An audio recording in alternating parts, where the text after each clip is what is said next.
Hello, hello,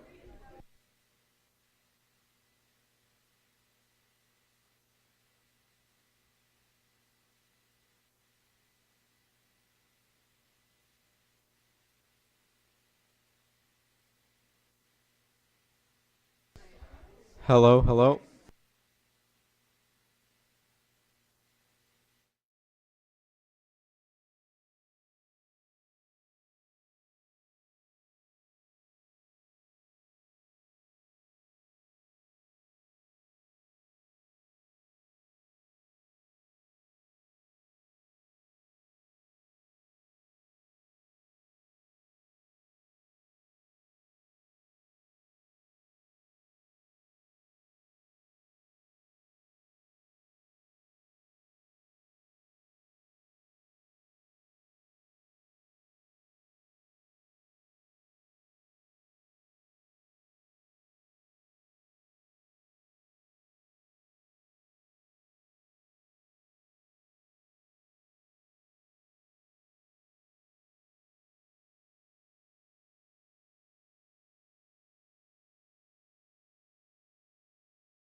Good evening. Pursuant to the New Jersey Open Public Meetings Act, NJSA 10:4 through 10, adequate notice of this meeting has been provided by advertising such notice in the Home News Tribune, the Asbury Park Press, the Board Office, the schools, and on Cablevision Channel 118, Verizon Fios Channel 24, and by filing such notice with the Township Clerk. This meeting was scheduled for Tuesday, March 18th, 2025. The Board will take formal action of payment of bills and other agenda items. Mr. Rydell? The Old Bridge Township Board of Education acknowledges that the law of the state establishes that members of the public, including members of the board, have the right to record public board meetings using audio or video recording devices, provided that the act of recording does not interfere with the business of this public board meeting. Therefore, the board makes it known that any such recording is to be considered the private recording of the individual and in no manner represents the official record of this board. The board therefore takes no responsibility for such private recording and completely disavows any future use.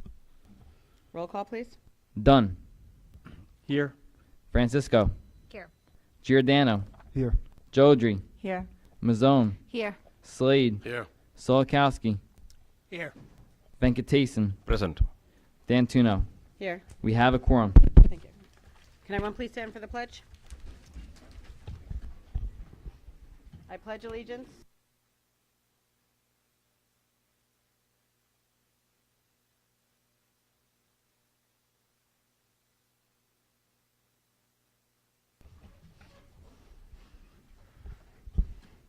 Thank you.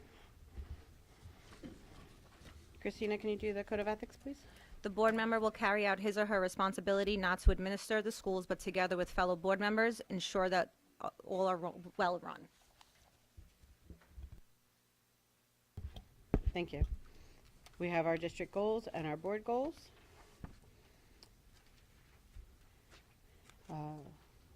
We took the approval of minutes off. That's what I was like, wait a minute. Okay.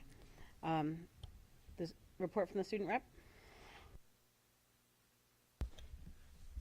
Good evening, everyone. The students of Old Bridge High School had another great month.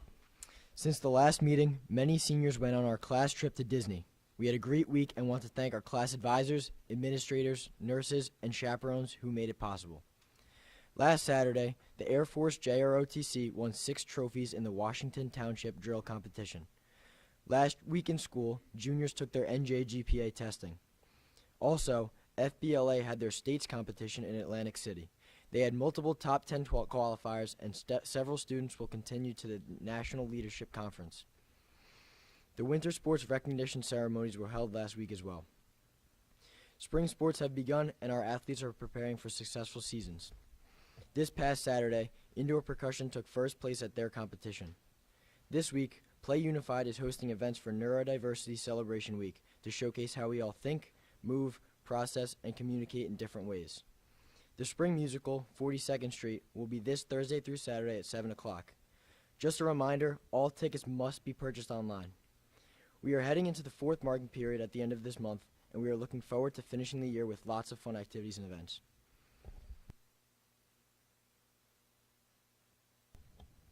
Thank you very much. Can I have a motion for recognition, please? Ms. Owen, motion.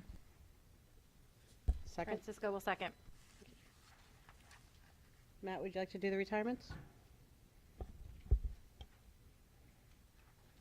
Would you like to do the retirements? Okay.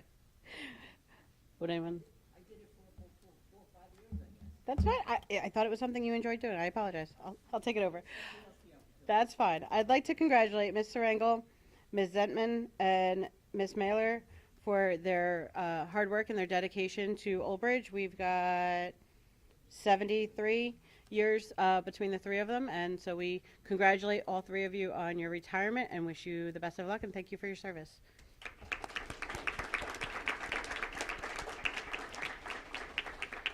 Any other discussion on the recognition? Okay, roll call, please. Dunn. Yes. Francisco. Yes. Giordano. Yes. Jodry. Yes. Mazzone. Yes. Slade. Yes. Solikowski. Yes. Venkatesan. Yes. Dantuno. Yes, Resolution 1 for recognition passes. thank you very much. Mr. Sediniano, would you like to do a superintendent's report? Absolutely. Thank you very much.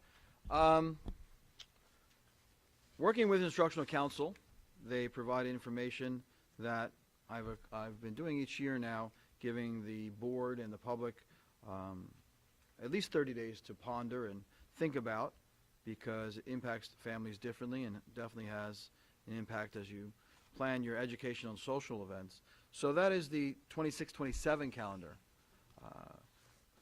Board members will see in their packet 3 choices that were presented that have the support of the administration in varying forms. They're all in draft. There's a purple, a red, and a blue. I'm alerting the public that if you want to see them, you don't have to all get at once. There is a QR code in the back that has access to them. You can take a look at them. There's not going to be any action taken tonight, so it's not like you have to get there because the board's going to vote on it tonight and you want to know what they're voting on. But these are the information that the board will look at. One, we have 181 instructional days contractually with our instructional staff here in the district. We have 2 built-in emergency snow days, 3 professional days, and that equates to 186 days that we have to fit in our educational platform within the months of September through the months of June. Some things you have to know: the staff and the students cannot start before September 1st. That's contractual. The election day in June calls for a primary, and it falls within the school year. It's one of those situations that's kind of new to us. We've always dealt with the one in November as election day, but the law has changed, whereas our security staff, which we rely upon, is not, a private security company. They are sworn officers to this Old Bridge Township. They do a fantastic job, our police department, protecting our schools. But as part of that legislation, a uniformed officer is not allowed to be at a polling place within 100 feet of the polling entrance. So while it wouldn't make a large difference to, let's say, place Old Bridge High School, Carl Sandburg, at our smaller elementary schools, it would be difficult, and you couldn't have an officer at the schools. So making the primary and election a date in which we have to look for using it for either in-service day or what have you, because we cannot have school on that day. So all that being said, it feeds into the end of the school year too, where we have a large high school, anywhere from 600 to 750 students graduate. We need a large venue, and that is close by, because a lot of our families are challenged traveling on that day. So we transport our students to the PNC Arts Center in Homedale, and the parents pick them up there after a beautiful event. But as you can imagine, that venue is not open every day for us. I always joke that once Wednesday through Saturday come around, Eddie Money and Oriole Speedwagon kind of take the wheel, and we're only left to Mondays and Tuesdays. So we kind of have to have our graduation within Monday or Tuesday. So those are some of the restraints we look at. So if you see the purple calendar, and it's a challenging school year, and it's cyclical. We get this all the time. Whereas Labor Day is late. Labor Day is not until September 7th in 2026. If we waited till after Labor Day for all staff and students, it would really push us to the last day of June. So in all 3 calendars, and this was devised and suggestions coming from a committee of teachers, parents, administrators, and so forth, recognizing that it's not feasible to not begin the professional development days prior to Labor Day. So in calendars, purple calendar, the red calendar, and the blue calendar, the in-service days for staff all begin before Labor Day on the 7th. The exception is that in the blue calendar, the students don't come in until a Monday after Labor Day. In the purple and the red calendar, the students come in on Thursday and have school on Thursday and Friday, both early dismissal days, as we've come accustomed to the first 2 days of school. There are other nuances in this year's calendar that are kind of different and more difficult. One is this is the time when Easter and Passover do not line up. Usually they do line up within a week of each other, and it makes it easier to pick out those holidays and address them. In this particular calendar, they're a month apart. So if you have a holiday for both, then it becomes very difficult. And one of the last things I wanted to address, and this is something Mr. Venkatasan has let me know is very important to him as a board member and his community that he speaks to, is that he wants inclusiveness in the holidays, and we wanted to give that as an option too. So you see that in the red calendar, it includes Eids and includes Lunar New Year and so forth, some of the holidays we don't have. Again, I never want to take that away from the board, not let you have that decision to support your taxpayers and your community citizenship. So those are the three choices. I will have, it's already on the website, we just didn't unlock it yet for you to everyone see it. By tomorrow, all the whole community will be able to see it. They can look at it for a month, come to the agenda meeting next month, give their thoughts and opinions. This board, I trust you'll have a month to look at this and see what best represents the community for you in your opinion, and we can have a decision about this at the April meeting. Okay? Any questions from the board? I would really like to hear the public's opinion once you guys hear about it, because the calendars are, I mean, I want to say very different, but they're not like a week here versus like a few days here. I definitely want to hear the community's opinion, so please let us know next month. Thank you very much. There is one holiday is missing. That's for the Festival of Lights, Diwali, but we can work through it offline. I can send you some information about it. It may be that that's on a Saturday. Okay, let me look Yes. it up. I have not seen that far Yes. yet. Thank you. I believe that I asked about that as well, and it fell on a Saturday this year. Okay, thank you. Thank you. Any correspondence, Mr. Whiteout? Yes, there are several.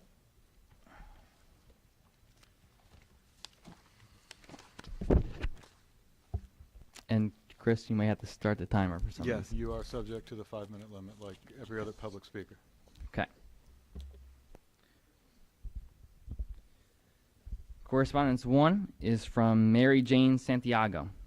Hello. I had every intention of attending the meeting held on Tuesday evening. However, my grandson, who I am raising, wound up in the emergency room. It's been a rough couple of days, but all is good now. I attended a recent meeting and spoke on behalf of Mr. Cittadino. Since I don't do very well speaking in front of an audience, maybe this will better convey my feelings. Dave Cittadino is a class act. I met him many years ago when he first came to Jonas Salk Middle School. Mr. Popovich was the principal at that time. My older daughter had already graduated from JSMS, and my younger daughter was still attending. My younger daughter had some issues, so I came to know Mr. Cittadino very well. He always made time to deal with anything that was going on. He was always diplomatic and kind, no matter the issue. The kids loved him, even when they had to be reprimanded, my daughter included. As a parent, I appreciated him more than I can ever put into words. If Mr. Cittadino's contract should not be renewed, I honestly believe that it will be a great disservice to our children, to our grandchildren. He knows Old Bridge Township, and the kids know and love him. It's not fair to him, and most of all, and certainly not fair to the children of Old Bridge Township Public Schools. Please put all personal issues aside, as they have no place in this decision. Please look at this realistically and make the correct choice. It is time to make the right choice for our children. That choice would be to renew Mr. Cittadino's contract. I have no doubt in my mind that many, many others in our township would be in total agreement. I respectfully request that you consider this with an open mind. Put all personal issues aside. Look at his track record. That speaks for itself. Thank you for your time and for your consideration in this matter. Respectfully, Mary Jane Santiago. Okay.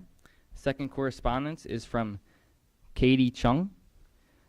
Dear Board of Ed board members, I hope this message finds you well. I am writing to express my strong support for the renewal of Superintendent Cittadino's contract. Our district has faced significant financial challenges, and it is critical that we continue to rely on stable leadership to navigate those ongoing difficulties. For the past 7 years, our district has seen a steady decrease in state aid, being designated as an S2 district. Each year, the loss of state funds has only increased, and with this impending financial crisis, it is not the time to change leadership. Superintendent Cittadino has demonstrated the experience and dedication needed to guide us through these tough times, and it is crucial that we keep him in place to us moving forward.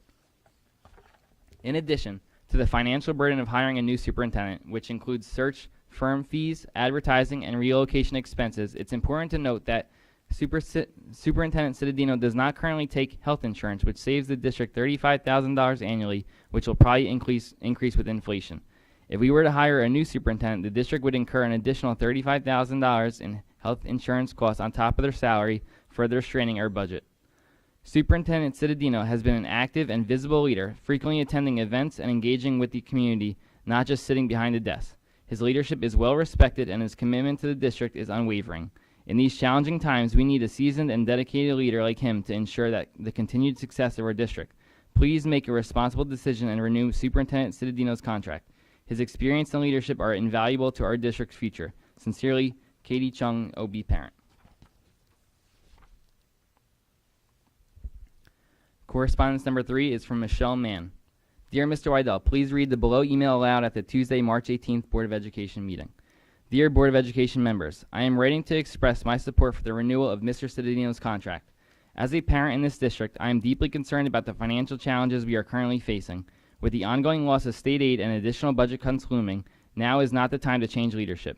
I believe replacing Mr. Cittadino at this time would be both disruptive and costly. Hiring a new superintendent is not a quick or inexpensive process. Between search fees, advertising, possible relocation costs, and a new salary, including an additional $35,000 for health insurance that Mr. Cittadino does not require, we would be adding unnecessary expenses when every dollar should be going to our students and schools. Even appointing an interim superintendent would come with costs and a steep learning curve for someone unfamiliar with our district. Superintendent Cittadino has consistently led with dedication and stability, and we need his experience to guide us through these difficult financial times. Renewing his contract is the fiscally responsible and right decision for our district and our children. Sincerely, Michelle Mann.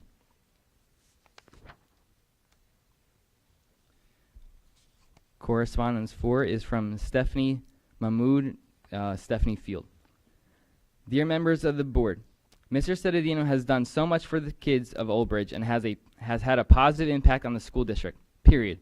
My daughter participated in a full-day pilot program at Grissom under Mr. Cittadino's leadership, which later led to a successful full-day program for all students. Over the past 11 years, my daughter has become a high honor student involved in numerous activities, including the National Honor Society, French Club, youngest VP of French Honor Society, a honors tutor for the district, orchestra, and a violinist, all while in mostly honors and AP classes. I thank Mr. Cittadino and the teachers for my daughter's academic success. This is why his contract should be renewed. This shouldn't even be a discussion. You are trying to sell me on the fact that Earth is flat when it is clearly proven around. Dave is a proven winner and champion for our kids. Is he perfect? No, but neither is anyone else on the board or any human being. We are perfectly flawed, imperfect people, but our flaws and imperfections make us better people. Those very unique aspects of ourselves actually help us make better decisions and choices for our future, which has been demonstrated for the last decade by Dave. The man has brought joy to the children, and he has molded our district to stand out. He is beloved by the majority of the township. People have flocked to Old Bridge because of the success of our school system. We have recovery from COVID loss under him despite a lot of false info to the contrary. My daughter is a prime example of that recovery. She was a 6th grader when COVID happened, never returned until late in 7th grade. She has been completely successful, as I stated in the above. My daughter only has 1 year left, and I want other parents' children to have the same opportunities and success as she did under that same leadership. I like to now provide factual information in regards to being fiscally responsible to our school system after listening to the last several meetings and research. For the past 7 years, our district has faced continuous reductions in state aid as an S2 district, with funding cuts growing each year. According to our business administrator, we have exhausted all available options to address those deficits. Last month, Trenton just announced at least a 3% cut to our budget in the amount of $730,282, and there are alarming predictions of even deeper reductions ahead. Last year alone, the district lost $12 million in funding, and this year's cuts are expected to be even larger. Meanwhile, operating costs, salaries, healthcare, school security, and essential services continue to rise, just like household expenses impacted by inflation. At this critical moment, changing leadership would be a costly and asinine mistake. Superintendent Dave Cittadino has the experience and institutional knowledge to guide us through this financial crisis. Why on earth does getting rid of a superintendent who doesn't receive health care like others and is in fact lowest paying superintendent of this district size and wants to be here? Hiring a new superintendent is a lengthy process, it's typically taking 9 months to a year. It is also expensive, with costs extending beyond salary to include search firm fees, advertising, and possible relocation expenses totaling more than $50,000. Totally not responsible. Furthermore, Superintendent Cittadino does not take health insurance, as I mentioned, saving the district $35,000 annually. Any new hire will require this additional cost on top of their salary. Even an interim superintendent would come with significant expenses, including salary, benefits, and the challenge of leading a district with 14 schools and hundreds of staff without prior experience with our operations. A breakdown of hiring costs includes search firm fees, $13,000 to $30,000 plus, advertising, costs to attract top candidates, relocation expenses if the hire comes from the outside the area, salary and benefits, varies by district and experience, additional costs, background checks, contract negotiations, and onboarding. With severe budget cuts looming, this is not the time for an expensive and disruptive leadership transition. Retaining Superintendent Cittadino ensures stability and experienced leadership during this financial crisis. As for those actively working against him, your actions show a lack of respect for our students and the leadership that has brought stability and success to our district. The audacity to challenge a man with decades of experience, dedication, and the credentials to lead effectively is astounding. Based off my... Is that it, or is that a minute? 1 minute? Based off my research, you all will cost us money we don't have. Also, keep in mind, majority of this township stands with Mr. Cittadino. That is a fact. Thank you for your time. The keyboard warrior, a patriot and sworn civil servant to America, Stephanie Mahmood, Stephanie Field. I'm going to take a breath for a second. You need some water? You need a water. We got a water? Thank you. There we go. Is there more? There's 2 more.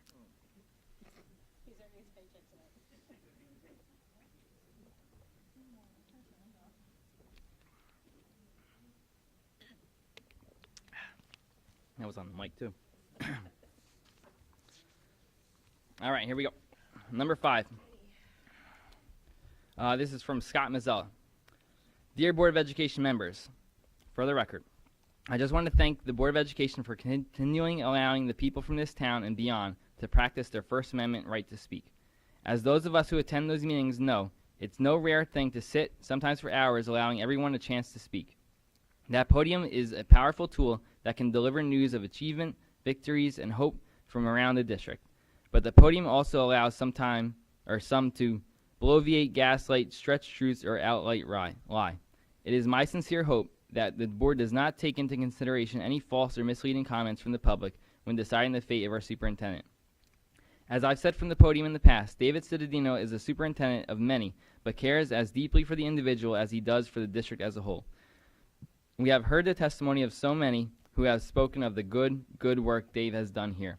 The outside world, too, has noticed his leadership. The county has awarded him for it, and has even placed him on vital committees, hoping to expand his brand of leadership beyond the borders of our town. He has united the district with his creative invocations at the start of each school year. He is out and about throughout the district all school year long, often with Daisy at his side, helping kids with anxiety or just connecting with students and stakeholders. He has also shown ingenuity, warmth, and a keen ability to connect with students and their families from the time they enter the district until the time they graduate at the PNC. We are fortunate to have him here. So now it's your turn, about to make one of the most important decisions you'll make as a board member, a moment that will be remembered. You are forced to make the decision about our superintendent just as budget setbacks are predicted to be even worse than this year than last. A decision that comes as our ability to plug holes in our budget has been largely exhausted from previous years. The costs to run the district keep going up. The funding from the state has proven unreliable and unsustainable. Fortunately, you have the chance to keep our acclaimed superintendent at a reasonable salary as compared to his peers, avoiding a costly search for a replacement who may end up costing more in the long run, given potential relocation and medical benefit costs. It makes little fiscal sense to throw the baby out with the bathwater. For a board that often talks about fiscal responsibility, it would be baffling why you would go down a road that makes things more difficult and more expensive for the district in the future. Make no mistakes, this vote is about more than just renewing a contract. This is a vote that decides the entire trajectory of Old Bridge Township Public Schools. As we continue to navigate a torrent of financial storms, do we want an experienced, proven captain at the helm or not? As most of those affected are our children, I hope we would. Consider your choices extremely carefully. We're running out of navigable water, and this storm is not going away anytime soon. The longer David Cittadino is at the helm, the better it will be for all of us. Thank you, Scott Mazzell.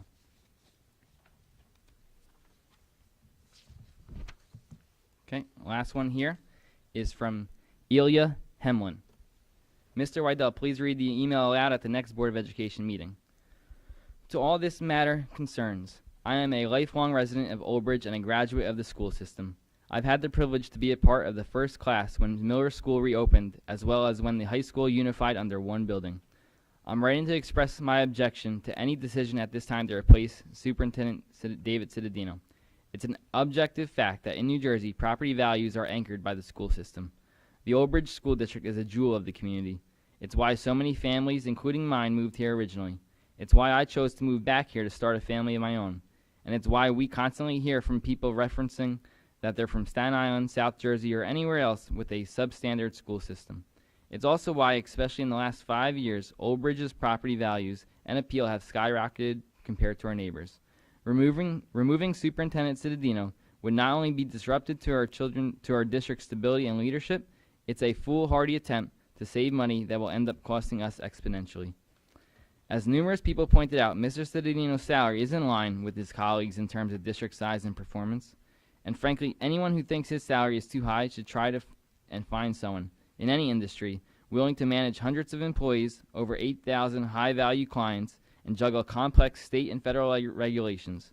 I assure you, whatever we pay him, it's a steal.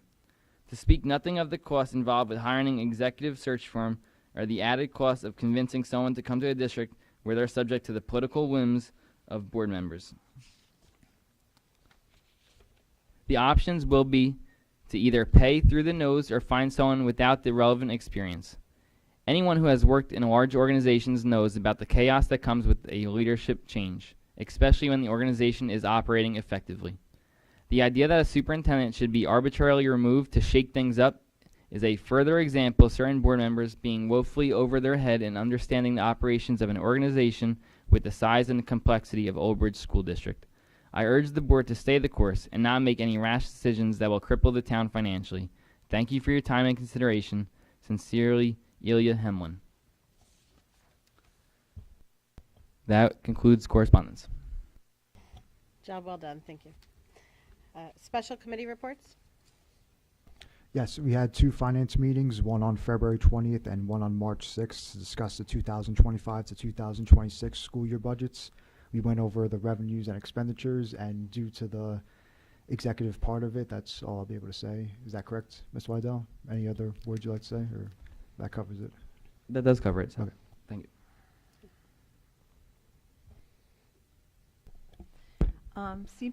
CPAG had a meeting on February 25th.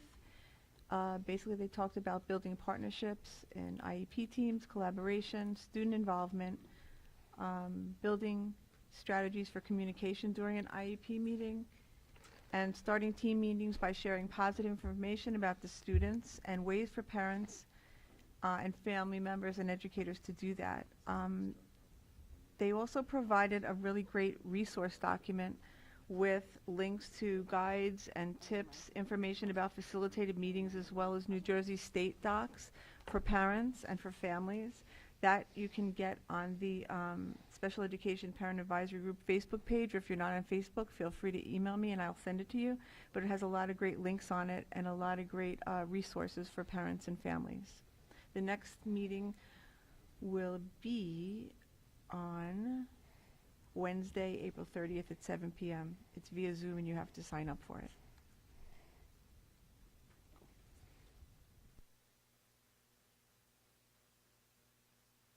Did we cover the student life meeting last meeting? I don't think so, right?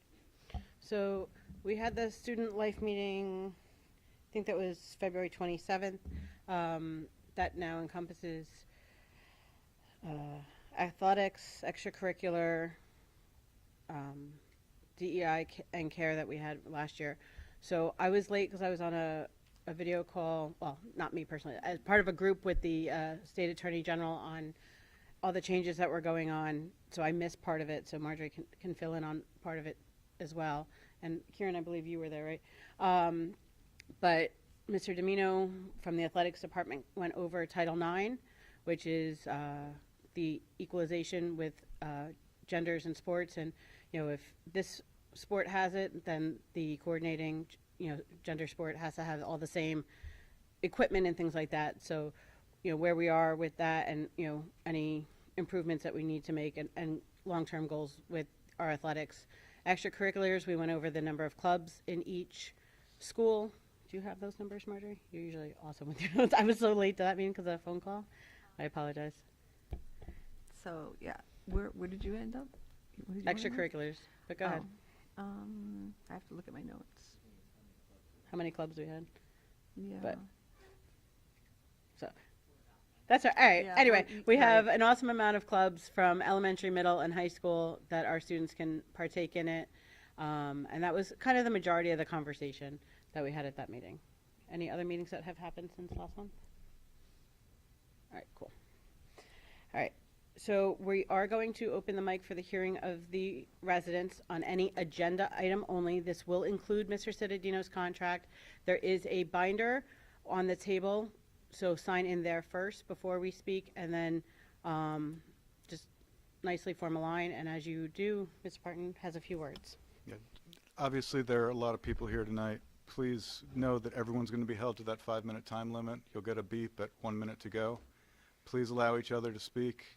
It's not going to improve anything or clarify anything for the board members to hear booing and talking over each other. And keep in mind, please, as board members have said before, this is a classroom, so let's model the right behavior for students. But we want to hear everybody, so please line up and tell us what you think. Mr. Parton, am I correct in saying that they should be directing their comments to Yes, the board? all to the board president. All comments are directly to the board president, and this is not a question and answer period. This is our time to hear what you have to say. And this will be your only time to speak on any agenda item, including Mr. Cittadino's contract.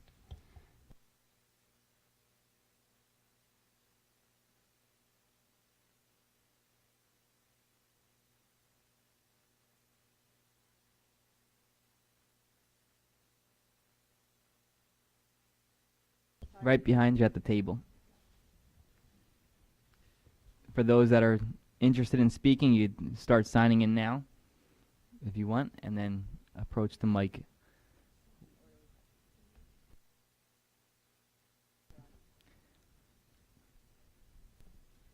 Yeah. Also, if you want to speak, if you can make a line.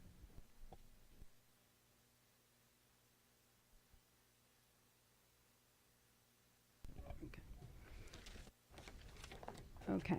What I'm about to say is not intended to be disrespectful. It is just an observation. Please just state your name first as well. Sure. Dr. Anita Greenberg Belli, resident of Old Bridge. After watching the March 11th Board of Ed meeting, I felt it was necessary to speak, and I find it unfortunate I have to do so. The superintendent sets the tone for the district, not only the students, but all the employees. 12 years ago, when Mr. Cittadino became superintendent, he was advised to get his doctorate. I'm curious why that did not happen. Does he not value education? Mr. Cittadino has the opportunity to set an example, and he did not.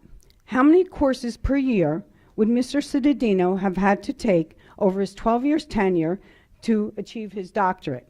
There are multiple principals in the district that have the dedication and commitment to achieve their doctorate, and multiple administrators.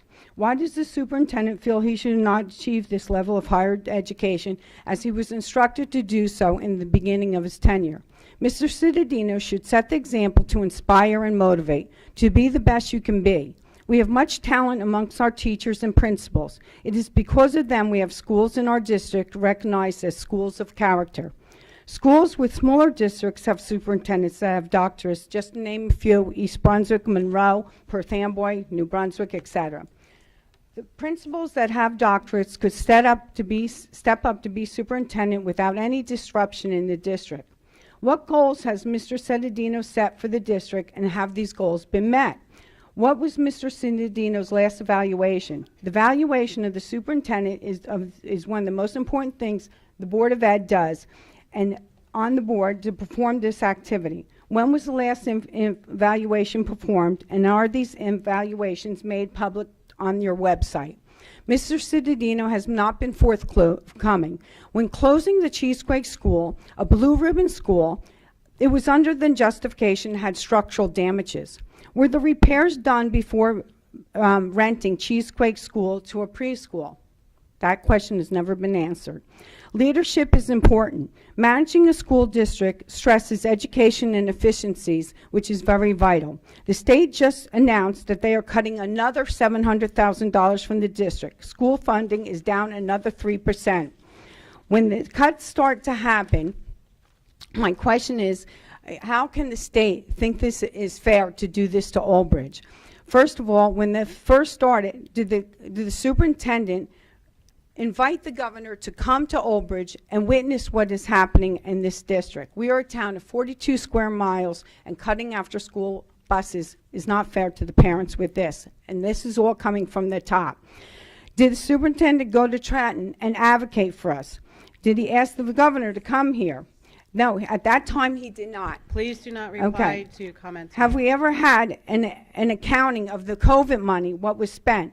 And are all the students caught up to speed with lost learning? After COVID, the emphasis should have been on lost learning instead of Bill 5756 and a controversial health district. I wish Mr. Cedeno well, but I do feel it is time for change, and I feel there are a lot of principals in this district that could step up. Thank you, and have a nice evening.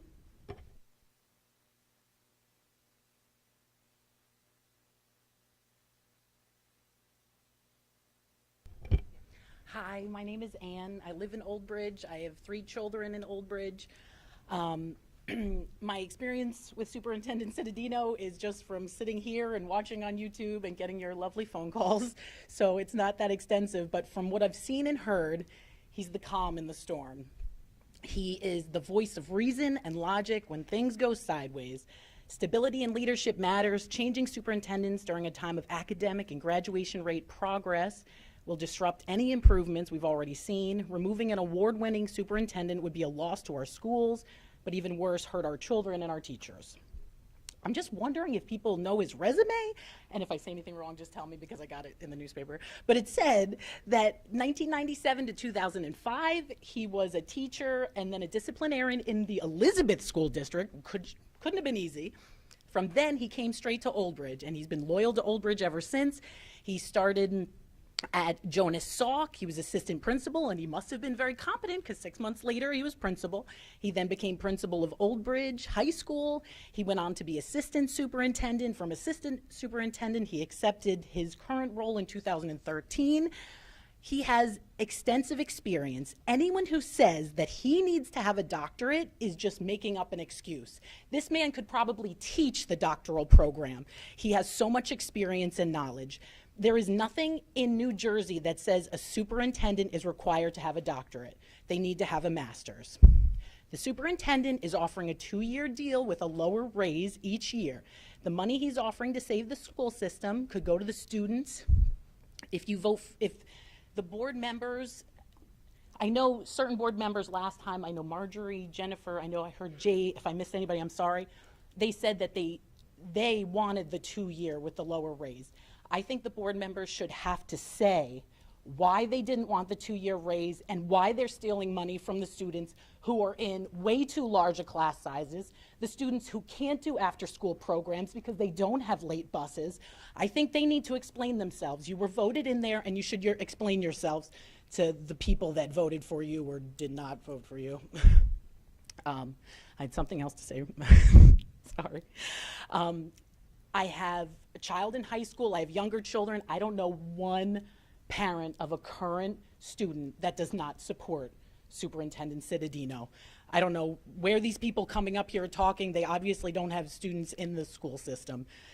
I just think each board member needs to make their pro and con list because the pros are going to far outweigh.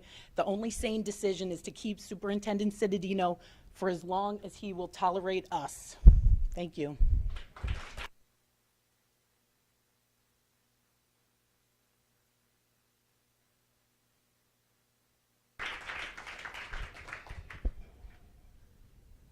Can I start?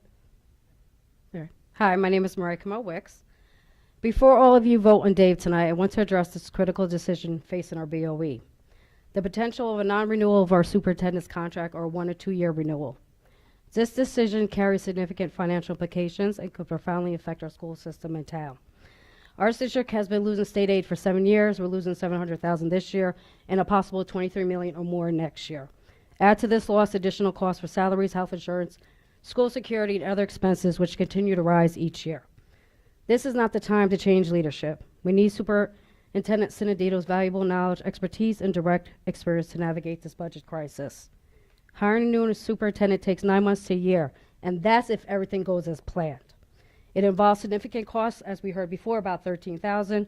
If we're looking at transition costs, relocation expenses, that could exceed $50,000. Dave does not take health insurance, which we know is about $35,000 a year. A new hire is going to ask for the health insurance, and if you look up the articles, it's predicted an increase of 7 to 14% in health insurance premiums alone for the upcoming year. Even with an interim acting superintendent, we're going to get the same cost of salary, health care, knowledge, the loss of knowledge, unfamiliar with our 14 schools and staff.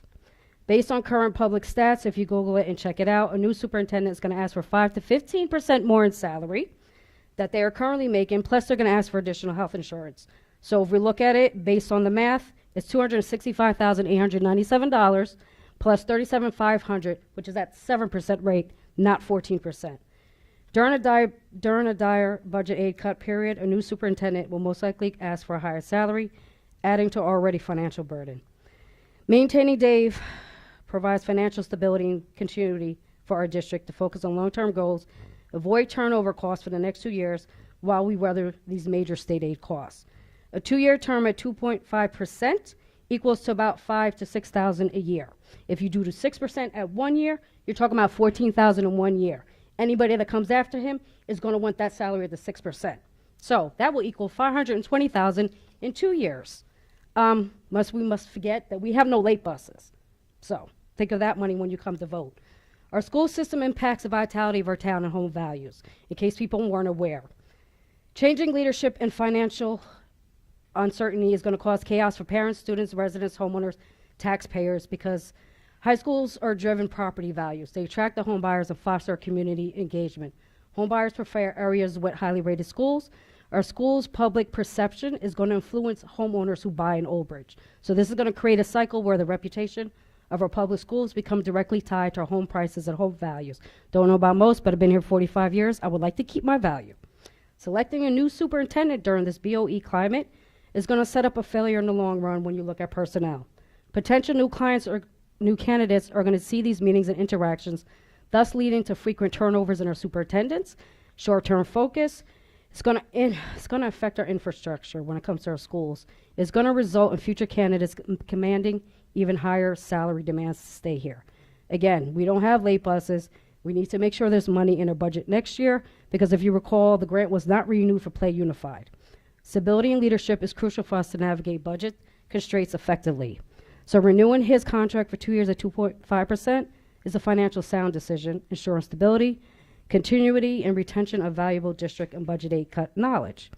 This approach is critical to managing the district's resources effectively and maintaining effective financial accountability, transparency, and leadership as our elected BOE members. If new leadership is desired at the end of his contract, then take the time of the 2 years to vet properly a new superintendent instead of removing Dave without a plan. These are not just our kids, these are all of your kids in our school district. So ensure a smooth transition, allow Dave to transfer his invaluable knowledge, navigate through the next 2 years, and during this uncertainty, maintain stable leadership for us to mitigate the impact of state cuts, prevent our town from being thrown into financial chaos. I do want to thank you as you go to vote your cast tonight. Do I have time left? Okay. 30 seconds. Just to add, last time at the meeting, I discussed the superintendents. 24 out of Middlesex, 7 do not have doctorates. 2 ahead of him that make way more money don't have a doctorate. Keep that in mind. As far as the ESSER money, I don't know about everybody else, but as a parent with 3 kids, kids went to ESSER summer school, went to pre-homework club for ESSER out of the funds, and they also did homework club after, so I know the funds were there. And what was I going to say? As far as the Cheesequake School, it was $750,000 to maintain the school for whatever was wrong with it. So instead of spending $750,000, we get $500,000 for the next 2 years, accumulating $5 million. Thank you.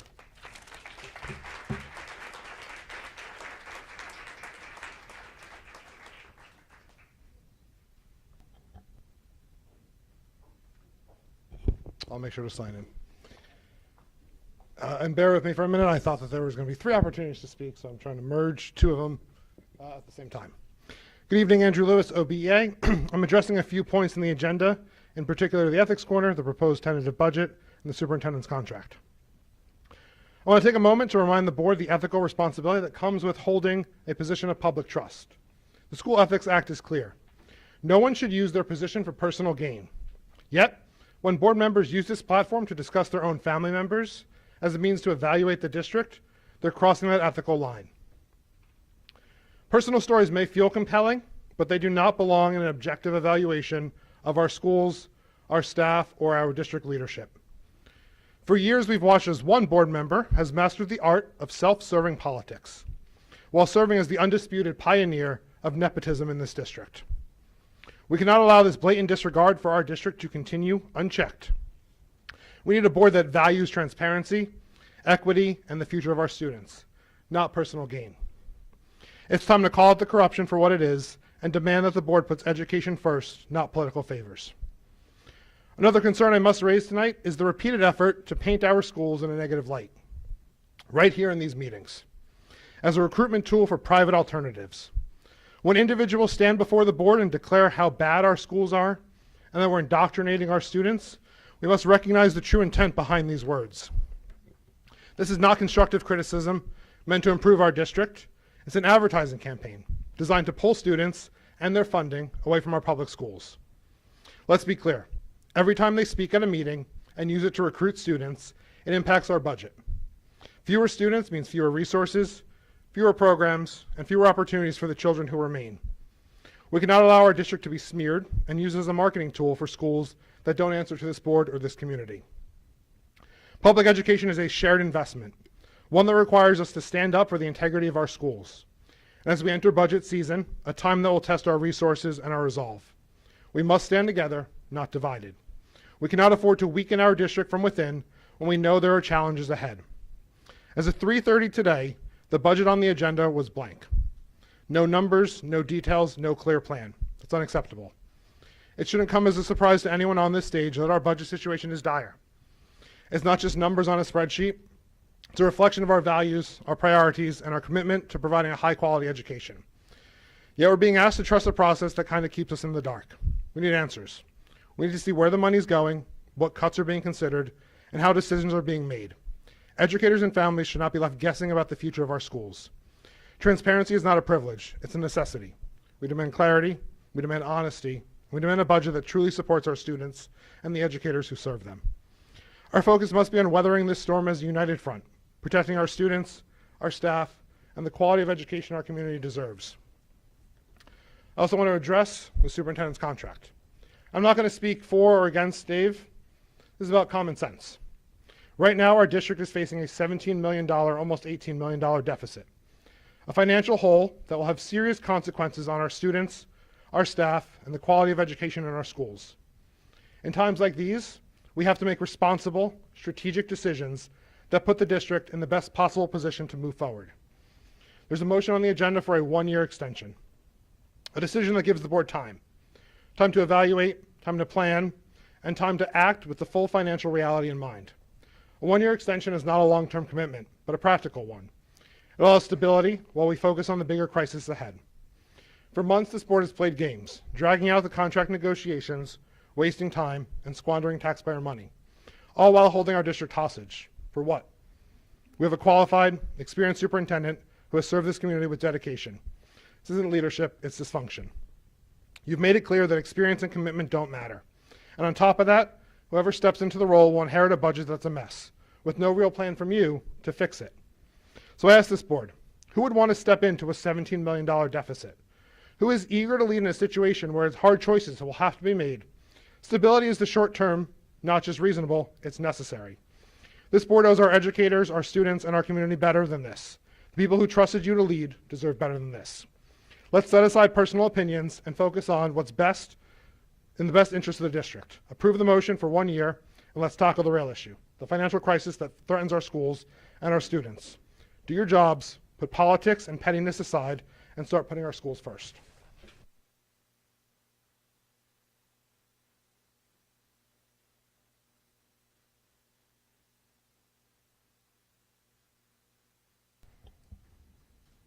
last call. Anyone speak? There you go. Sorry, we're trying to have everyone line up so it was more continuous. I'll sign in when I'm done. I'm a rule follower. Kelly Ellis Foster, an Old Bridge resident and taxpayer. I had a bunch of things I was going to talk about here today, mostly the accomplishments that have been made in the district over the last couple years that Mr. Cittadino and the administration have been here. But also many people who either wrote in or spoke about that. I can't let it go about an accusation that nothing was done when there were budget cuts coming down. And there's nothing further from the truth. And these are the things that take us and divide us when we should be working together. There were multiple times, there were meetings with the state legislators, with the governor, with the commissioners, at committee meetings. I called in to talk to the governor, and it got us in with the commissioner. We've met with the commissioner's tax staff. So to indicate that for the last 7 years, this administration, the board, the people in town have done nothing is a disgrace. So it leads me to say, what the hell happened to us as a community? We used to work together. We would disagree, but we would work together. You could treat people with respect, even if you had differences of opinion.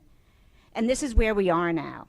We're fighting over, are we going to take a 1 or 2 year for Mr. Cittadino? I can go through things he's done. You've heard it. The things you don't see that he has done behind the scenes, helping families, supporting them in times of crisis, in times of children struggling. But you may not see that because he doesn't talk about it. He doesn't stand up there and say, look at me. He does the work that needs to be done to keep this district going. I look around this room, and all I see are people who care about our children, who care about making sure every child, when they leave in the morning, gets here safely, has a day that's fulfilling, that they learn, that they're engaged with their peers, that they feel welcome, that they feel included. We're a diverse group, not afraid to say the words that people are scared of, because that's who we are as a district. We're diverse, we're beautiful, we're different, and we should accept everybody. And that is what this district continually focuses on and works on. So we can get back to being a community that works together to say we have faced another challenge with our finances. We can sit here and point fingers at each other and say, it's your fault, I didn't do anything, you're the one who did it. We should be working together on fixing it. Why don't we do that? Why do we have to say, I don't like what you think about how somebody lives, so therefore you're a horrible person? This is not what we teach our children, so why would we get up here and speak like that? The district just went through the recertification for the character.org. It's something we all should embrace and values we should all live by. It's not that hard. We teach this to our children. We expect it of our children. We should expect the same for our leadership. And everything I know about Mr. Cittadino, he has that character. He will help any student who needs help. He will help any family that needs help. He has a plan B and a C for every issue that's coming up. So I know my words may not impact some people on this board, but I think it's really important to remember where we have come from. And one other thing I'll call out that, again, maybe some people don't realize, but back in 2019 when we were in the financial crisis, Mr. Cittadino had a contractual increase in his contract. He donated that money back to the district to student support services. Who here would have done that?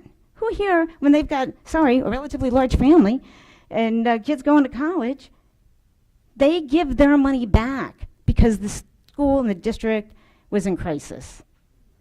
So it's really a matter of what are our values and who do we want to be as a district. You all can determine that, and your actions will make it clear where you stand. Thank you.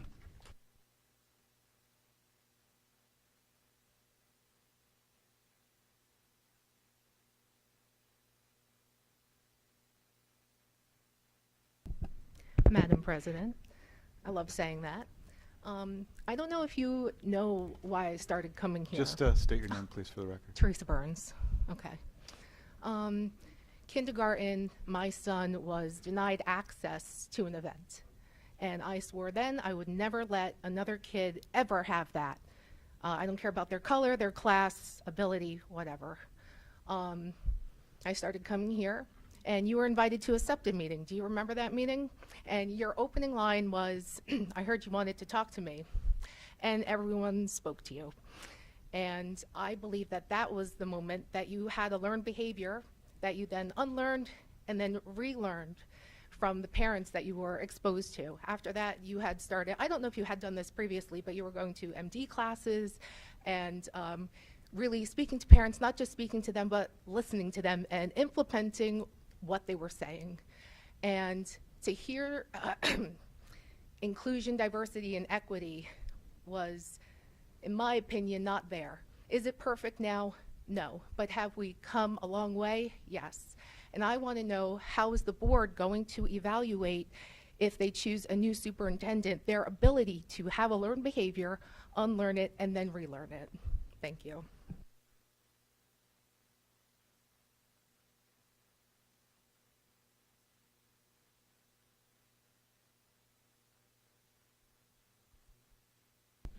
Darren Asatuli, Oakbridge resident. I'm just going to ask everybody a quick question, all right? We lost a lot of money, but I actually called Senator Gopal and asked him that question. And you know what he said to me about the school funding? And this is the senator, mind you, who makes the school funding allegedly. Ready? So we're here fighting budget cuts. I can imagine what it's like for all of you to have to make that decision. I know it's very difficult. I've been coming to these meetings for 3 to 4 years, and I can see how challenging it is for a lot of people here, even for myself. But when I called him, you know what he said to me?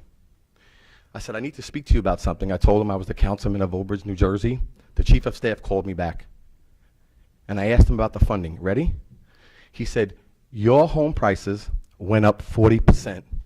You can afford to pay for it. So then I turned around and I said, really? How many people do you know that their paycheck went up 40%? Anyone? Nobody. You know why? The state funding is fuzzy. No one even knows exactly how it's done. All the S2 districts allegedly got clipped for their money. Why? How come nobody in Trenton can answer that question? Has anybody got that answer on the board yet? Has anybody been there every week? What we need to do as parents, board members, and people in this town, every week, we need to let the government know we're getting destroyed. There's other towns that are getting 40,000 to 1 per student. I think we're getting, what, 17,000 to 1, give or take? How do we operate? How do we live? We raise taxes to 10%. When will it stop? Let me know, because it's not sustainable. I'm not looking to fight anybody here. I've been around a long time fighting. But I see exactly what it is. I've done a lot of research. And all you parents and everybody, the citizens of Old Bridge, do some research, call the office, and see if you can get an explanation of the funding. That's where we need a fight. The fight is in Trenton, 100%. And I compel anybody to find out what it is, because there's no reason why Old Bridge should be short 12 million, 700,000, 5 million. How do we live? Tell me. The government, their budget was 36 billion, I think, in 2000, I think it was 18 possibly. It's up to 60 billion now. You can't help out a school district? SEPTA, a great program in Old Bridge, has to fundraise for money because we can't get money to take care of our special needs? Is this cool? It's not. Ladies and gentlemen, the lady was right. We've been doing a lot of fighting against each other. That's including myself. But I know where the fight is now. And that's where we should put our effort, all of us.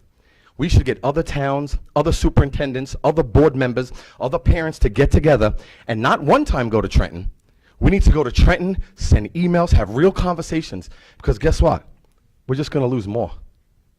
And it's never going to end unless we stop and we stopped them in Trenton. So please, if you can, just make some phone calls and do some research. See if you can find the funding, because it's very fuzzy. But I do appreciate everybody here today, and I do appreciate the job that you all do. I didn't see it until I got on council, and I know it's very difficult. So God bless you all. I mean that sincerely. Thanks.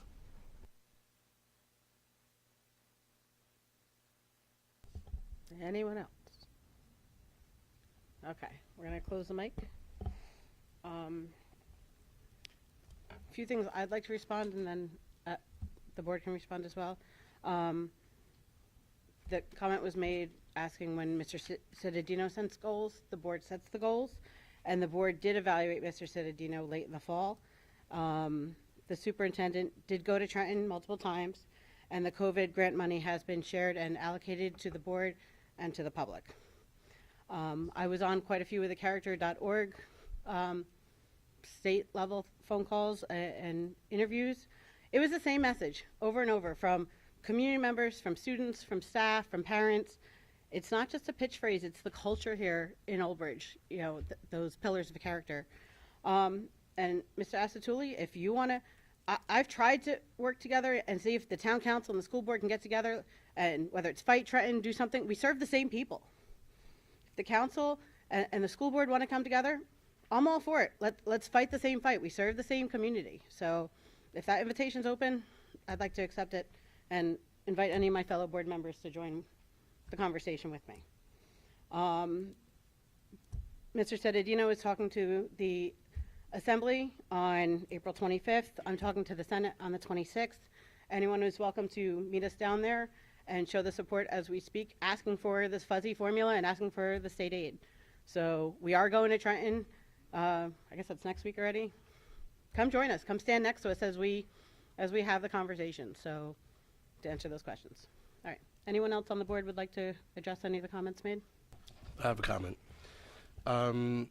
Obviously, we're in all agreement that Trenton is a problem and that there's a convoluted formula about state funding.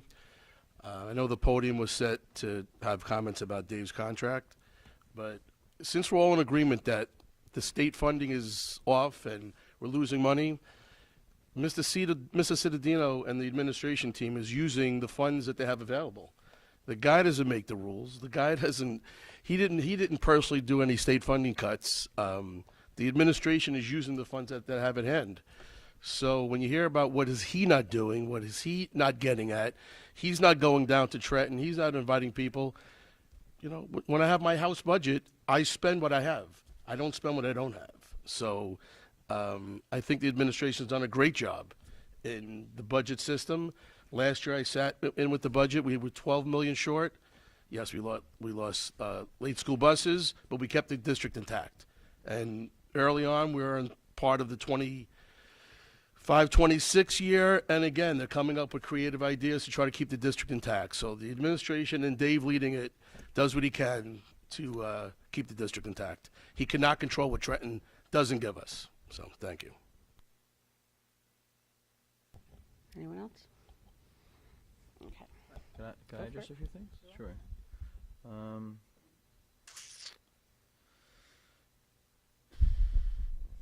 Let's talk about the doctorate.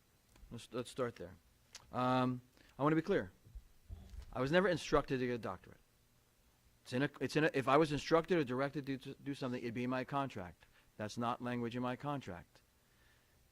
Any requirements of being a superintendent here in Old Bridge are contractual.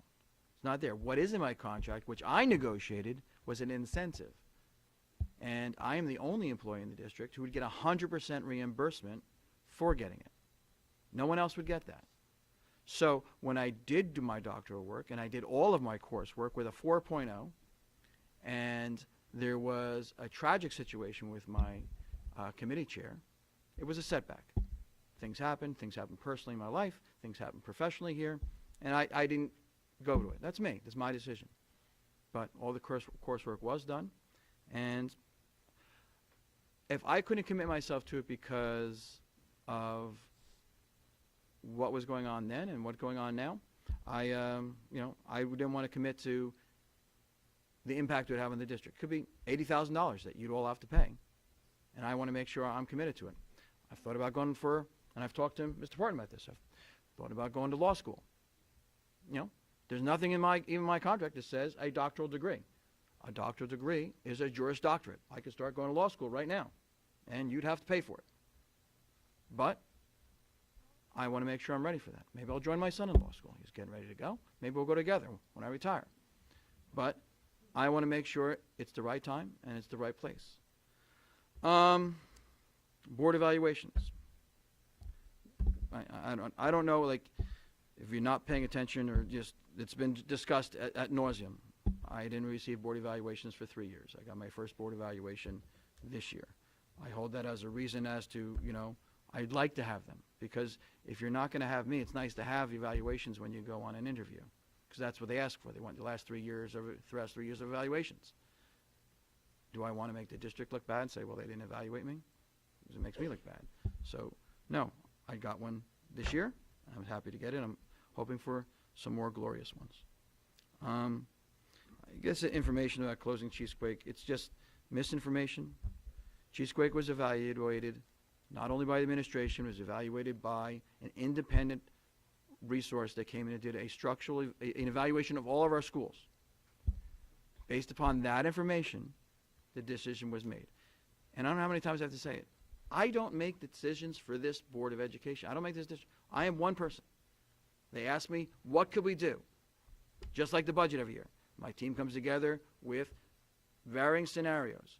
We call it almost like a restaurant buffet. We've got column A, column B, column C. You want a little column A, you can do that, a little column B. And that's the way the decision was made, based on information. We used our architect's information. We used information from someone who looked at our enrollments, future enrollments, and that's the way the decision was made. And I think I was very fortunate. I called a district that was about to close with the Middlesex County, Newark Archdiocese on a rental of another property, and I talked them out of that property to rent our property to get us $5 million in revenue on a property that's only worth $3 million. And now we still own the property at the end of the contract. So I think that's what should be rewarded. You know, I'm the only superintendent that I've known in the history of this district that's brought in $15 million in revenue. That's more than my administrative team will make while here serving in this district. Trenton. I mean, if you don't know how many times I've gone to Trenton, you're not paying attention. It's well advertised. It's advertised everywhere. I don't post about, like you said, how I help families or anything. I post when I go to Trenton. It's all over the place. I think to this point I've been to Trenton at least 5 times. I went to Kingsway before they even enacted S2 to fight before they even started thinking about doing S2. I went there with Senator Thompson. I asked him to be my liaison to get me in the meeting that you couldn't even get into. And we went together, drove down together all to Kingsway before they enacted S2. Last year, I formed a coalition with superintendents that were impacted by this and helped superintendents work with legislature to write a legislation that helped us out of this problem last year. That was all discussed by all the board members at a meeting in Trenton this year at the Department of Education. They talked about how we worked together, how we got that done. To Mr. Astley's point, I agree with 100%. I've been saying it. Sometimes people don't listen, but I've been saying it. I don't care if your house values went up 400,000%, for 400%. We don't have access to it. We capped at 2%. We give this, as superintendents, we give this joke. If a mega millionaire, one of those people who buys the tickets, won a ticket, who lived in Old Bridge, God bless that person. But it would destroy our schools, because our school funding formula is based upon 2 major things: home property values and income. When one person's income goes up by that much, they'll assume that it's not on the aggregate, that everyone's income, that's just based on the average, and it will impact us. But we only can get 2%. Even if 30 people in this district won the mega million, we can only get 2% of their mega million. 2%, not 2% of the mega million, 2% of what last year was. So 2% on top of what last year. Doesn't matter how much money you bring in, doesn't matter how much, it's a broken formula. And I can tell you that the formula is fuzzy. The formula is corrupt. I've said that before too, because I know districts that were S2 districts, now they're not S2 districts because of connections that they have in legislation. It's not the first time I'm saying it. I said it loud and clear last week. Until there's accountability and transparency in that funding formula, we will continue to be the whipping post. And it is obvious to me when you look at the first S2 districts, ourselves, Toms River, Jackson, we all have something in common. I'm not going to say what that in common is, but we all have something very much in common, and we don't get that. It's like, have I asked the governor to come here? Yes, I have. I don't get a response for that because I'm from Old Bridge. Have we talked on this committee? Yes, we've talked. We've had various people reach out, and no. So have I had meetings with Senator Gopal? I had 3 meetings with Senator Gopal last year alone. Got the same answer you have received. So all of that to address that. The COVID money, I mean, it's a public document where the COVID money, the ESSER funds go. It's on the website. Last year's is there. The year before's that's there. It's in the library. If you want to find it, all you have to do is open a book, open a computer. It's there. So, thank you. I would like to say a few things. So, the board members up here, we don't have to, right? Not required to respond in any way, but I do think it's important. I try to be as transparent as I can. So I would like to respond to a few of the things. I often take notes. I know some people are like, what are you writing up there? And I'm vigorously jotting down some notes because I take the time to listen and reflect. And forgive me if I'm not directing at exactly the right person who may have said what I would like to respond to. So I believe, Mr. Lewis, you brought up, personal issues. I'm going to say that I have zero personal issues with Mr. Cittadino. Never had one. My children, I've never had an issue with my children in the school system. I think that I hope that people see it, have done a good job of remaining objective and keeping the emotion out of my decisions, and basing it simply on my observations and my experience with people. So I just wanted to say that. A lot of people talk about, I think, Ms. Ellis Foster, you talked about division. And, perception is reality, right? And how we view things is really what we believe.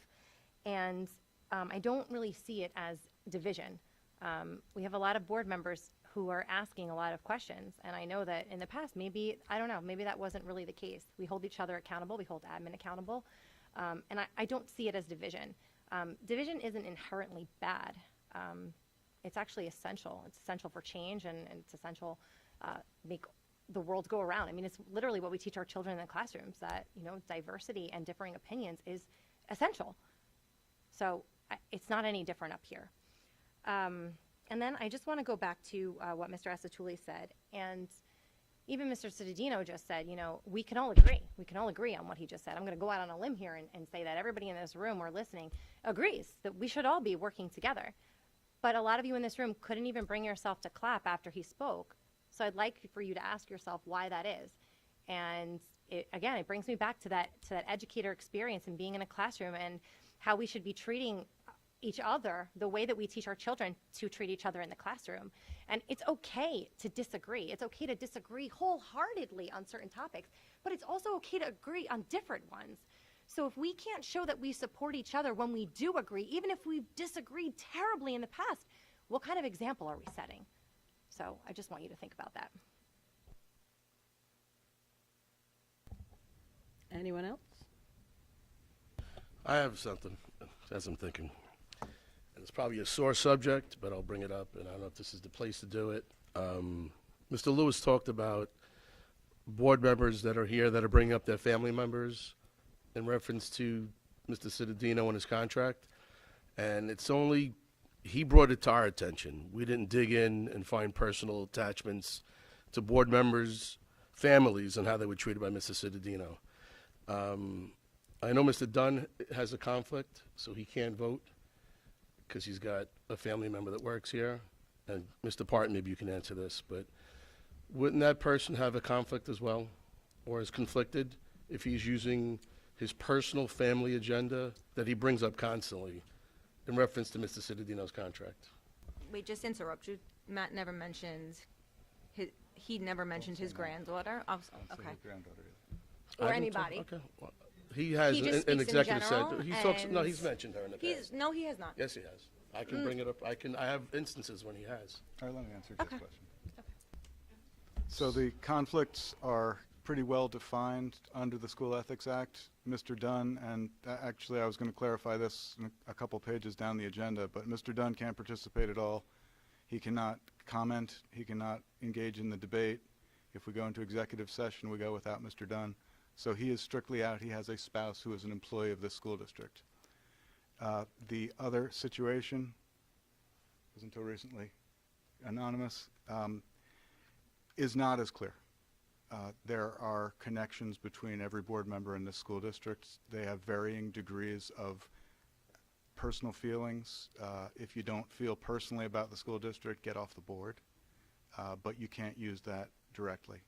I have spoken to board members since last week about that. There is always the claim, there is always the worry that there are personal feelings, or that there are personal feelings that go over the acceptable line. We are not at that stage right now, other than the one clear conflict at this time. You have 8 board members who can participate in this question and in this answer, 1 who cannot. So that's where we stand legally at this point. Anything else? Yes, I just want to respond to that briefly too. I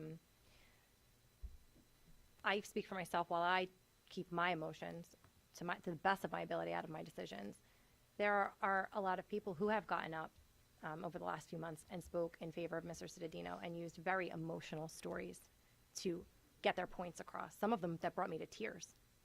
Clearly some deep connections that you've made with people. But then the second that possibly one of us do it, then it's frowned upon, and it's a double standard. So I just wanted to say that.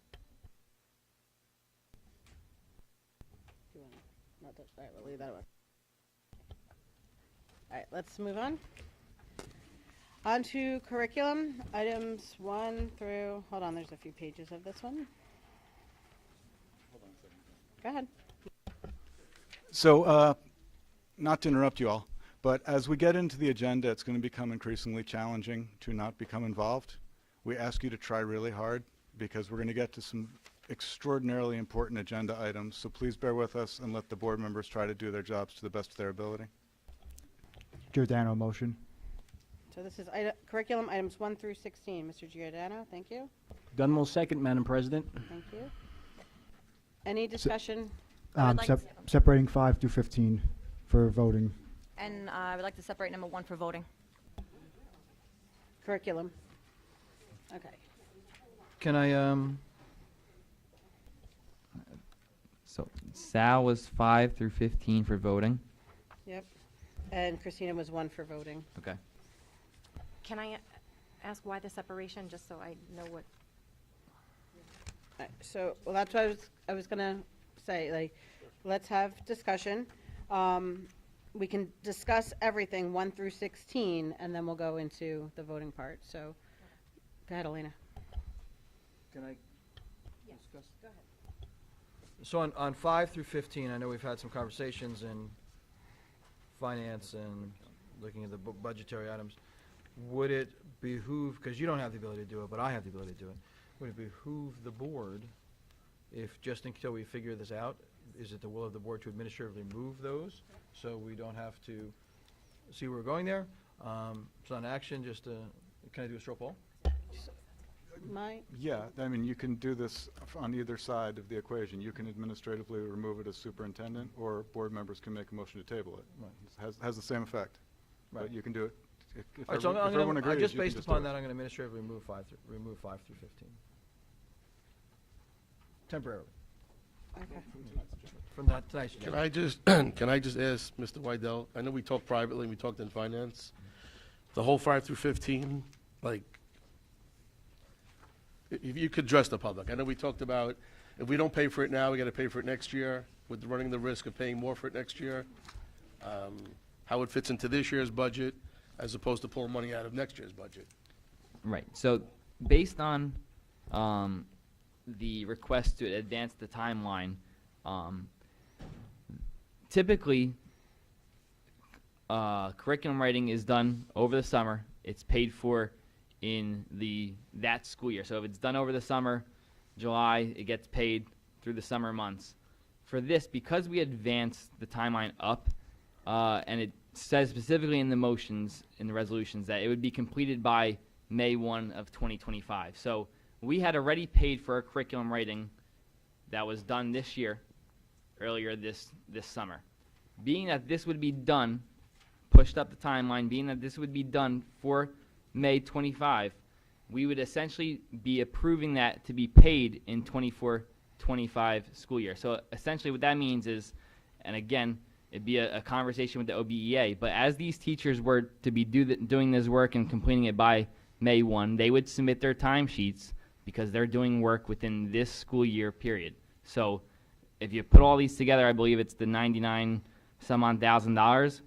We would be paying that in 24-25's budget, meaning that when those paychecks are made, or when those stipends are paid out of that account line, there would be short that money. So if we were to continue with this, we would have to find money within the current 24-25 expenditure lines and appropriate that sum of money to that line through a board transfer, which is a typical motion that we have just about every month. There's board transfers that are made. So if this were to be approved, it would be being paid in the 24-25 budget, which there is money available. It would result in a transfer.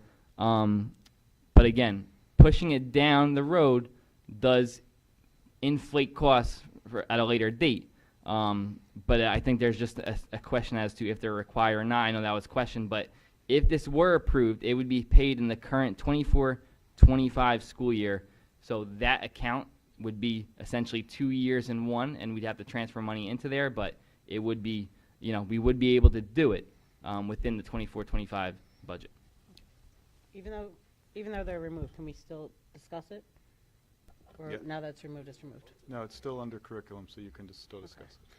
So I'm going to kind of go off of what Jay said. Like, so this year there's not money, but there's a little bit more wiggle room than potentially next year's budget at this moment with no additional funds coming in. So like I said, the biggest thing with our budget this year was our reserves that we had in prior years to fund our budget have been depleted, and we haven't been able to replenish them. So in 24-25, at this juncture in time, the least amount that you spend, if we stopped all spending right now, that helps us when we get our audit done, and it helps a subsequent year budget, because you could take any unexpended lines and put them into your surplus, you build your reserves up. So if it's something that this board feels is important to do, and it can just get ahead and be on that 5-year cycle, we can do it in 24-25s. I will have to transfer money appropriately, and it can be done. However, if there's a concern of it's not necessary, or we want to save that money to build up our reserves and to use potentially for a subsequent year budget, then yes, we can do that. But again, speaking to those reserves, we've kind of learned that's a one-time fix. When you keep having these expenditures that are growing exponentially, and we can only go up 2%, and you're just relying on reserves, which I say is your savings account, you will never be able to catch up. So it can help you by not doing it in regards to when we get audited, and it helps your surplus. But if we do find the need and want to do this to keep our curriculum freshened, the money is available in the 24-25. I would just need to transfer appropriately. If we can add a comment. I think in our discussion, Dr. Tui pointed out that if not this year, next year we need to do it. And also, I'm not sure if this will make us go out of compliance with NJSQA. So I'd like to hear about that as well. If not this year, anyway, next year we have to do it. The same money has to be spent again, next year as well. But at the same time, will we go out of compliance for this year from NJSQA? So in the past 2 years, past 4 years, we've rewritten both math and ELA twice. In part because the standards changed in 2020 and then again in 2023 for math and ELA. All of the standards from the state for all of these subjects are still from 2020. There has been no updates. So because there has been no updates, it is not a mandated component to redo all of these curriculum. However, if you go back 5 years when a lot of these curriculum guides were written, it was a much different time, much different technology, and much different era. So yes, would it help to refreshen our guides? Probably. However, with the non-necessity, because the state has not provided us with updated curriculum standards, at this time, out of the 99 guides that are on here, there's really only one, which is a new course, that would be necessitated for next year, and that's, I think, number 15, which is the new math course, which, again, we can discuss whether it's ready or not as we transition into the next part of the conversation. Dr. Tui, you had mentioned one time that some of the courses are on different 5-year cycles to be reviewed. Which of these courses would come up next year for the mandated 5-year? All of them. So what the standards were approved in 2020. You get 1 year to implement. So we adopted because of our old model of adopting curriculum over the course of the summer. It was all adopted in the summer of 2021. So we are effectively re-upping the 2020 standards 1 year early, where you can get to 2026 and probably be comfortable enough to see if the state ends up changing the standards that they would be adjusting. So on a 5-year cycle, this would be the 5 years, because the curriculum guides usually are updated by then. The state has not provided any updated curriculum guides for world language, business, a lot of the CTE courses. They remain the same. They are still the same on the state website. Again, using math and English as an example, those have been updated now twice since I've been in this position, and we've had to revise or rewrite twice for those two subjects. Another question. So if the state does revise some of these standards, right, and then we have to go ahead and revise a curriculum next year, do we run the risk of doing it this year and then needing to do it next year, being required to do it again next year because they've updated the standards? I'd hate to see us have to do that twice, 2 years in a row. Yes, that's what happened with the English and the math. They changed those in 2020, and then they changed them again in 2023, although they were minor changes. But we did have to revise last summer, and those were the guides that were approved upon last summer over the course of, I think it was August, September maybe. And you said we get up to 5 years to implement it, or? We have 1 year from when the new standards are adopted by the state. Okay, so we are late for some of them then. We didn't promptly update it earlier, looks like. No, we're fine for all of them. It's just we would have a 5-year window that we would have to relook and revise our curriculum guides, even if the state doesn't update the standards. So waiting 1 year wouldn't necessarily be an earth-shattering decision. Okay. Any other discussion on item 2 through 4 and 16? Okay. Mr. Rydell, can we have a roll call on items 2, 3, 4, and 16, please?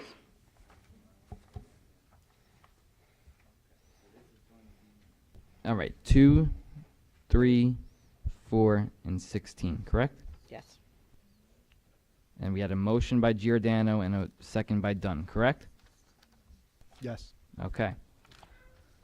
So here we go. Giordano? Yes. Jodry? Yes. Mazzone? Yes. Slade? Yes. Solikowski? Yes. Venkatason? Yes. Dunn? Yes. Francisco? Yes. D'Antuno? Yes. All right, resolutions 2, 3, 4, and 16 for curriculum professional development passes. Okay. Any further discussion on item number 1 for the field trips? Okay, roll call on item number 1.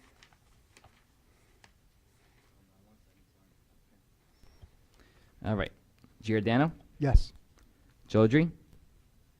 Yes. Mazzone? No. Slade? Yes. Solikowski? No. Venkatason? Yes. Dunn? Yes. Francisco? Yes. D'Antuno? Yes. Resolution 1 for curriculum and professional development passes. Okay. All right, on to finance. item 1. Well, through- Jen, Go ahead. we're removing five. Dave Do we have to removed make it. a motion? They administratively removed it. And remove indefinite, or is, Might bring it back next month, we'll see what their financial Okay, reports okay. say. We just want to get a better picture of something that's non-mandatory right now. Okay. As you talked with Mr. Venkatesan, Microphone. we were looking at, part of our conversations with Mr. Venkatesan is looking at the must-haves versus the, this is not a must-have right at this moment.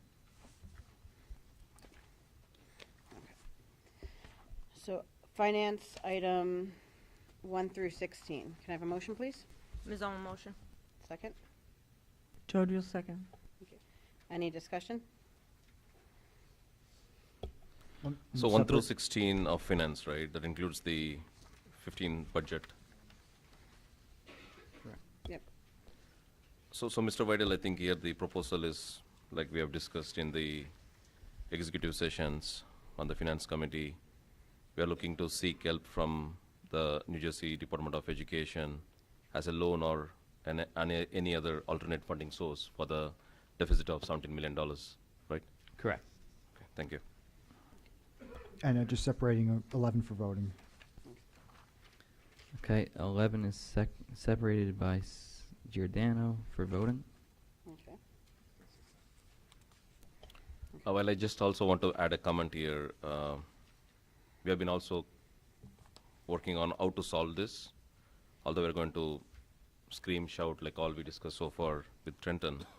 But we're also trying to look at how we can get better at efficiency or optimize our resourcing and make some improvements here. So which will be ongoing.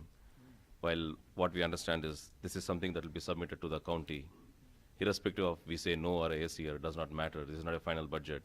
But it is our process here to move this forward to the next stage, which is like in April, I think we have to send it to the county, Middlesex County, and then wait for the, about in a month, I think so, while we also do help, scream, shout to Trenton.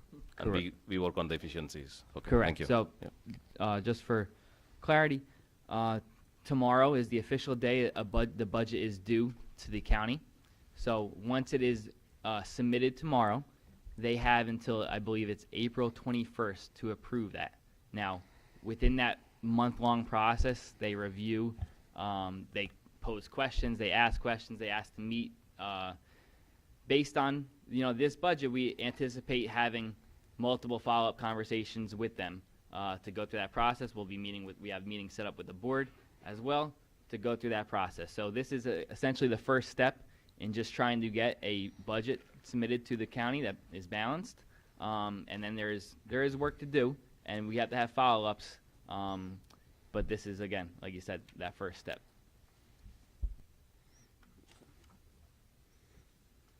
Any other discussion? Okay. Roll call on items 1 through 16 with the exception of 11, please. Okay, Jodry, Yes. Mazone, Yes. Slade, Yes. Solokowski, Yes. Venkatesan, Yes. Dunn, Yes. Francisco, Yes. Giordano, Yes. D'Antuno. Yes. Resolutions 1 through 10 and 12 through 16 passes. Okay. Any more discussion on item number 11? Yes, what are we paving? I'm sorry. Mr. Giordano. There is a list that we're putting together with Mr. Tricomi. It's usually areas within the school district or schools that, such as their blacktop. This past year we did memorials. There's other areas such as masonry or blacktop that has potholes or anything like that. So it's a first a liability to insurance, but also we're looking to improve those areas where some areas within the schools, the kids are playing on that surface every day, and when you have there's some head shaking whether there's puddling or pooling, it helps. In some of our schools they don't have that big grassy area. They're playing on the asphalt. So we're trying to clean up as most of those areas as possible. I know it's something that principals across a lot of elementary schools have asked for. When it comes down to it, the only funds we have available for that are within our capital reserve. funding, which I'm assuming is why Mr. Giordano had separated this out. But again, it's something that the principals have asked for. We're trying to make it as clean and useful as for our children to play. What's difficult is, you're using funding, and asphalt can only have a useful life of so long. So, you do have to routinely kind of manicure these over time. They wear out. But when it does come out, I think Memorial can speak to it. It comes out very nice, and the kids are very happy. So we're just trying to find some other areas to improve on. We'll get a full list together for the board that we've been working on. And obviously, what's difficult about it is we earmark a set of funds that are budgeted right now, and then the price of fuel goes up in summer, and asphalt prices go up, and what you thought you could do for that amount is a little bit less. But for right now, we have an idea of what we want to accomplish with it, and that's what we're looking forward to put forth, at least for right now. There were some other items that were going to be on this, but I took them off because of, one, the amount of money that would have been going to our capital reserves that is important to keep, and two, they have to be on our long-range facilities plan, and some of the items that we are looking to do have not been fully added yet. So all these items, doing asphalt and masonry, are on our long-range facilities plan and are able to be used our capital reserve funding to make those improvements. So, yeah, I just had concerns because, like, for example, the town and like a lot of places you go, there'll be a pothole, and instead of fixing just a pothole, they'll redo everything for no reason. And that same company with Lombardi, when they sent us the original blueprints for what they wanted to do and their rationale behind it, they showed little nicks in the track, little nicks in the field, turf field, and we ended up redoing the whole thing. So I'd like to see it. It's highlighted, so it's new on the agenda, so that's just my concern. Understood. And again, it's an item that has to get included on the budget submission. It doesn't have to be the final thing that's approved with the budget, but that was what we have tentatively in our budget. That's what we are appropriating with those funds. And again, when you have one pothole and one student or one teacher does trip, a lot of times that means workers' comp payments or lawsuits to the district that Mr. Parton sometimes works so duly on as well. So again, we're trying to cover our basis on that, but again, the biggest thing is giving the kids a space that they can play and have fun, and that is safe. So, Mr. Wydell, just convince the board and the public, or advise that this money is not coming out of the general fund. This is not going to be taken away from the children. It's coming from our capital funds, which are utilized for improvements such as this. So this money cannot be commingled. So the money is sitting there and necessary to be spent, and cannot be utilized for educational or general fund purposes. Is that correct? That is correct. This is, as Ms. D'Antuno has eloquently spoken in the past, this is a kind of a separate bank account. We have our capital reserve funding. That funding can only be directed toward capital projects.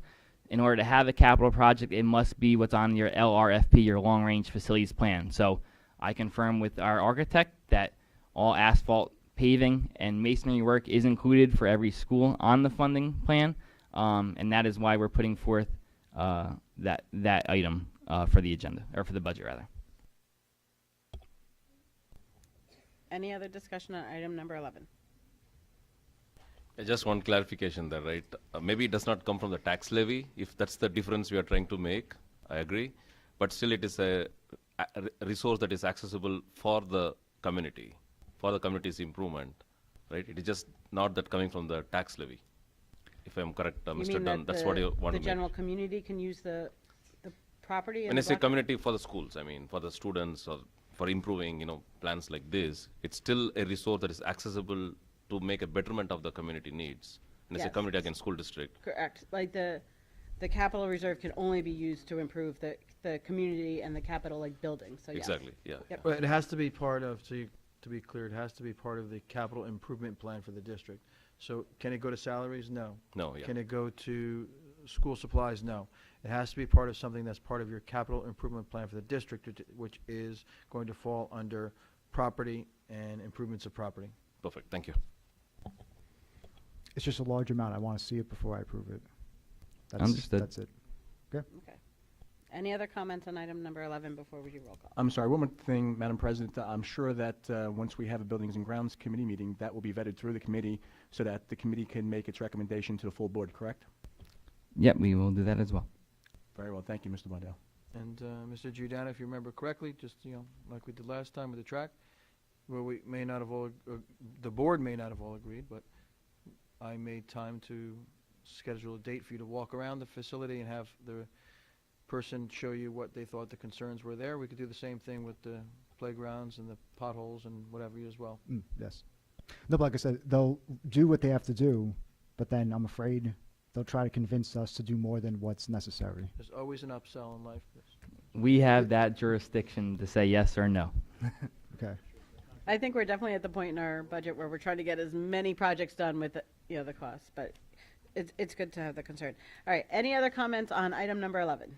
One comment. Go I for think it. for the people that will watch or are watching, when Mr. Waddell explained what the improvements were going to be, half of that, more than half, about 3/4 of the heads in the audience were shaking yes and saying that they were really necessary improvements. Thank you for sharing. Any other comments on item number 11? Roll call on item number 11, please. Jodry. Yes. Mazzone. Yes. Slade. Yes. Solikowski. Yes. Venkatason. Yes. Dunn. Yes. Francisco. Yes. Giordano. No.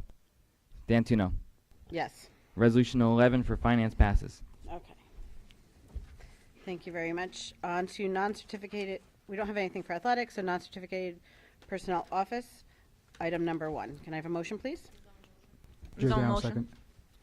Giordano, okay. Any conversation, discussion? Okay, roll call, please. Slade. Yes. Solikowski. Yes. Venkatason. Yes. Dunn. Yes. Francisco. Yes. Giordano. Yes. Jodry. Yes. Mazzone. Yes. Dantuno. Yes. Resolution 1 for non-certificate personnel office passes. Non-certificated personnel operational, item number 1. Can I have a motion, please? Jodry will move it. Francisco will second. Thank you. Any discussion, conversation? Roll call, please. Solikowski. Yes. Venkatason. Yes. Dunn. Yes. Francisco. Yes. Giordano. Yes. Jodry. Yes. Mazzone. Yes. Slade. Yes. Dantuno. Yes. Resolution 1 for non-certificate personnel operational passes. Okay, non-certificated personnel other, items 1 through 3. Can I have a motion, please? His own motion. Francisco will second. Any discussion? Roll call, please. Venkatason. Yes. Dunn. Yes. Francisco. Yes. Giordano. Yes. Jodry. Yes. Mazzone. Yes. Slade. Yes. Solikowski. Yes. Dantuno. Yes. Resolution 1, 2, and 3 for non-certificate personnel other passes. Certificated personnel, item 1 through 10. Can I have a motion, please? His own motion. Can I have a second? Jodry will second. Okay, any discussion? Can we Yep, separate separate number one. 1? Okay. For voting and discussion, or? Yes for voting, Madam President. Thank you. Okay, let's start on discussion, any discussion on all of items 1 through 10? Well, they said they were only separating it for voting, so I was going to do all discussion? Or? Okay, so we'll do discussion, I apologize, discussion for items 2 through 10. Any discussion? Roll call, please, on items 2 through 10. Items 2 through 10. Dunn. Yes. Francisco. Yes. Giordano. Yes. Jodry. Yes. Mazzone. Yes. Slade. Yes. Solikowski.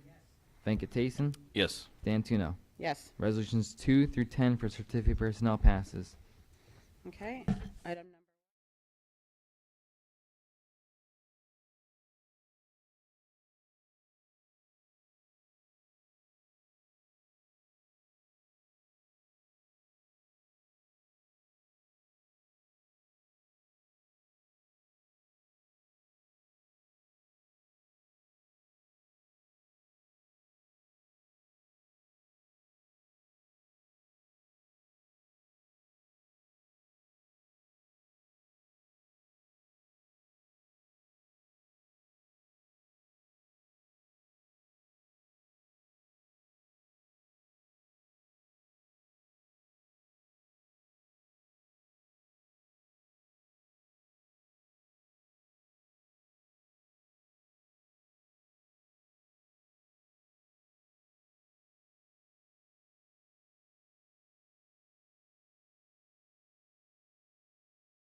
So just for clarity, I wasn't under the impression that there was, you're asking for a discussion amongst the board, but that's news to me.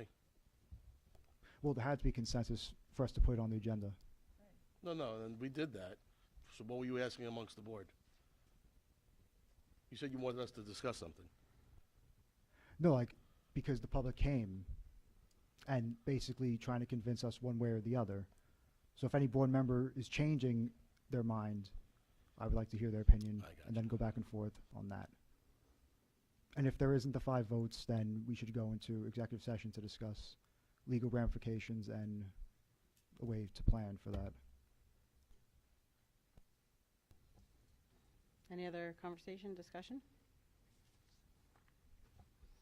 Okay, roll call, please. On item number 1. Okay. Item number 1. Dunn. He can't vote. Cannot vote. Abstention. He's going to abstain. Francisco. No. Giordano. Yes. Jodry. Yes. Mazzone. No. Slade. Yes. Solikowski. No. Venkatesan. No. Dantuno. Yes.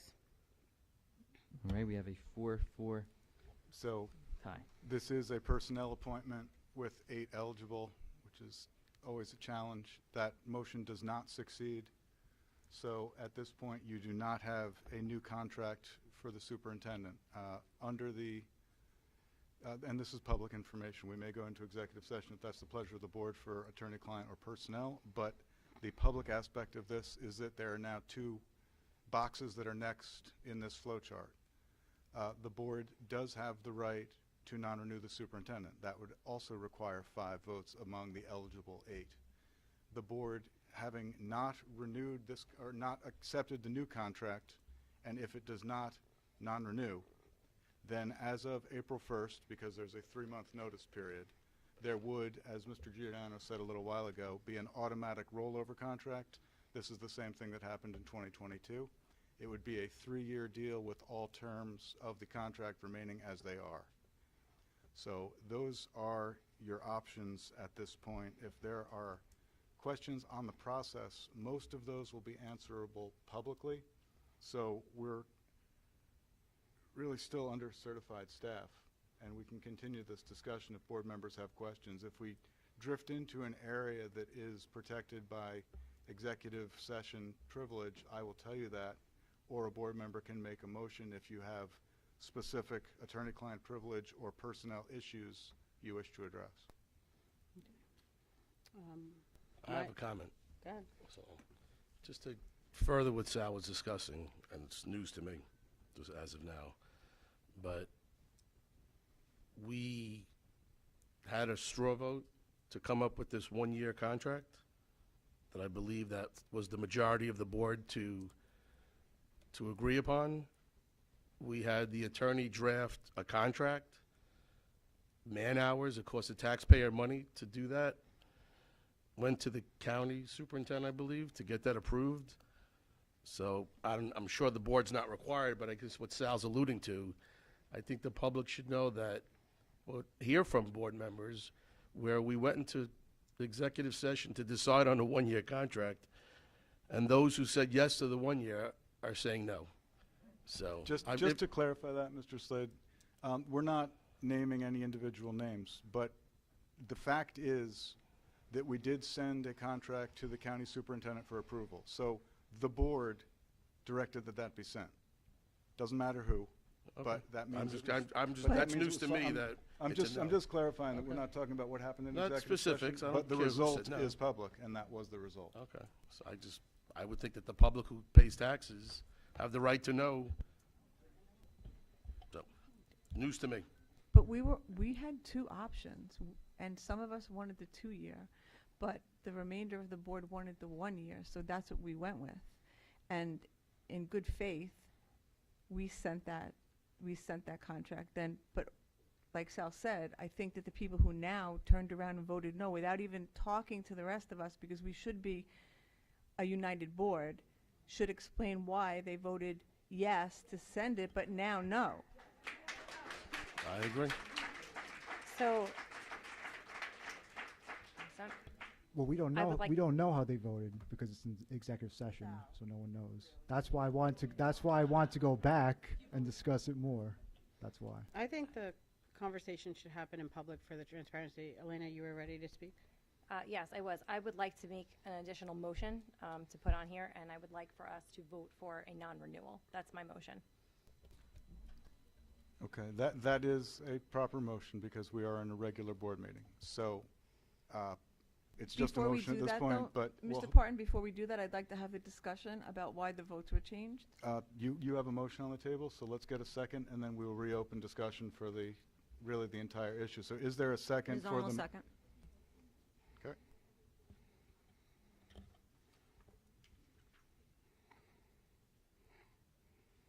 Okay, so there's been a motion.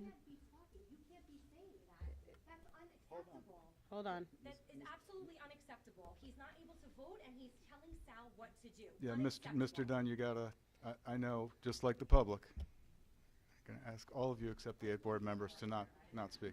You don't need to hear it. I heard it. Okay. So Ms. Francisco made a motion, Ms. Mazzone seconded. At this point, we can have discussion on the motion on the floor. So I'll jump right on that. So if there's a motion to not renew, that's what I'm thinking out loud. So we're not going to renew his contract. So his contract will end June 20 of 25. Yes, June 30th of this year. June 30th of 25, okay? And again, hopefully this is an open discussion and we're not hiding. But Dave has been navigating us through the budget, last year's budget and this year's budget.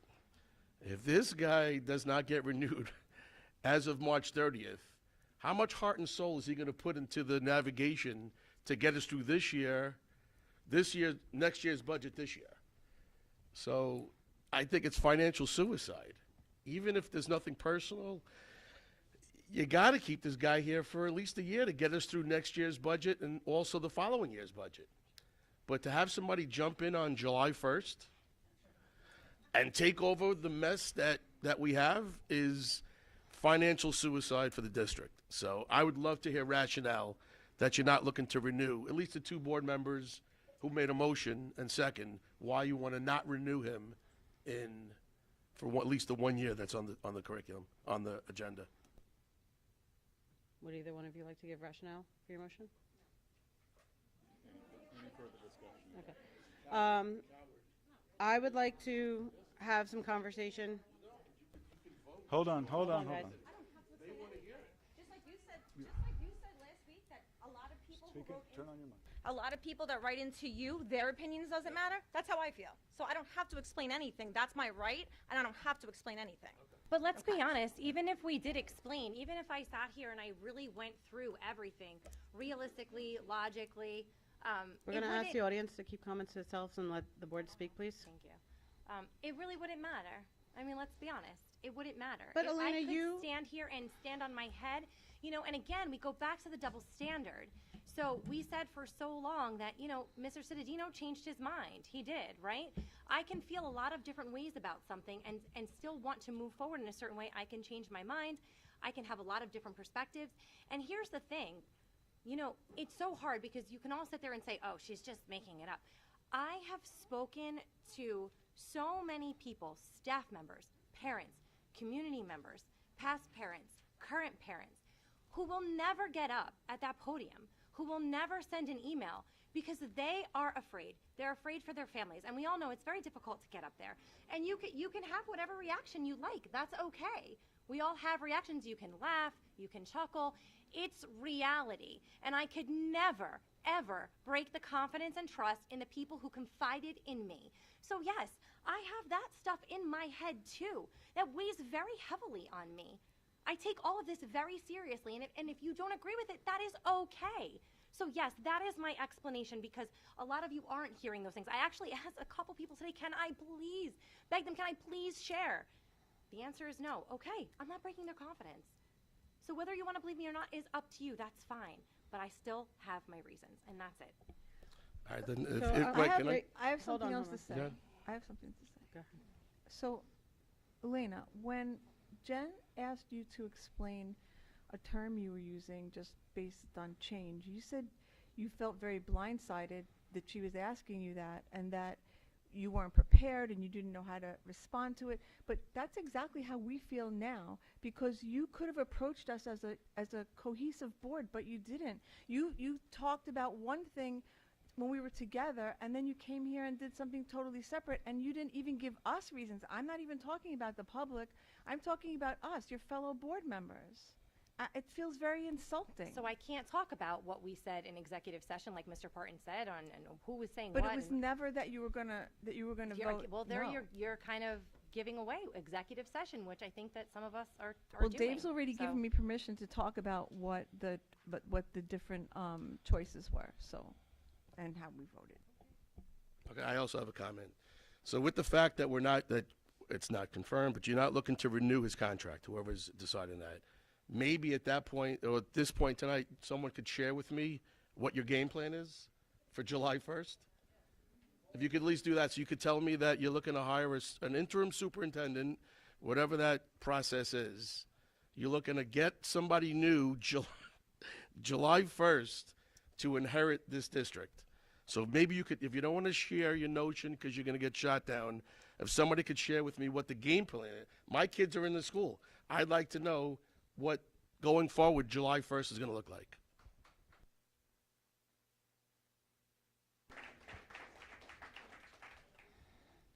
So I have a few thoughts. One, just because it's in my head to clarify, we technically had three choices regarding Mr. Cededino's contract. We had the choice to non-renew and not waste people's time and money pushing the contract forward. As was said, the 1-year option and the 2-year option. We could not have done anything that we did as far as sending the contract without the majority of the board, without at least 5 of us saying that we wanted to do it. Elena, when the public spoke earlier, you called out that we're allowed to all have opinions and respect each other's differences, and I think, the board, we've all called each other out on trying to be a more cohesive board, and it didn't feel cohesive. There was tension. Like, I had phone calls this weekend. Let me tell you, I said I was glad this weekend I didn't pay for cell phone by the minute, because I would have had an astronomical bill this weekend. But, rumors of board members calling people and saying, hey, would you be our interim? Like, that's against our ethics code. Like, we're supposed to, I'm not verifying, I'm just saying it was stories I heard. Like everyone else's phone was ringing this weekend. I can't say I was surprised by Sal's question, because, I heard things, but we're trying to respect your thoughts and your opinions, and I think there is ways to say that there's concerns without giving away someone's confidence, but I can't come to someone else's side or respect someone else's side if I don't have any information. So I'm going to echo the call of my fellow board members and say, hey, if you have an issue that maybe I can join your side, fine, tell me. Give me the opportunity to hear your side. But to just say, you changed your mind. Yes, you're entitled to change your mind. But I can't join you in your change mind if I don't know any reasons. So those are my comments. Any other conversation on the motion? Yes, that's what I was told last year. I changed my mind. Okay. Mr. Cededino, his contract, he was at a frozen salary at 218 or 2020 or whatever it was.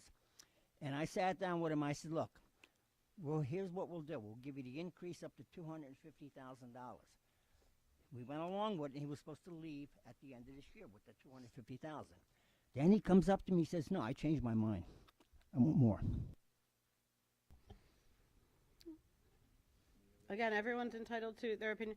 I don't know if it was wanting more money or thought he had a board that he could work with, and even if it was different opinions, different sides, we had said the end of last year and the beginning of this year we were coming together. People were asking administration questions, people were getting the answers.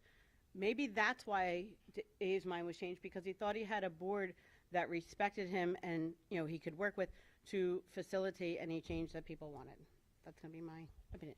Any other conversation? I want to add some comments, and I want to clarify why I voted no.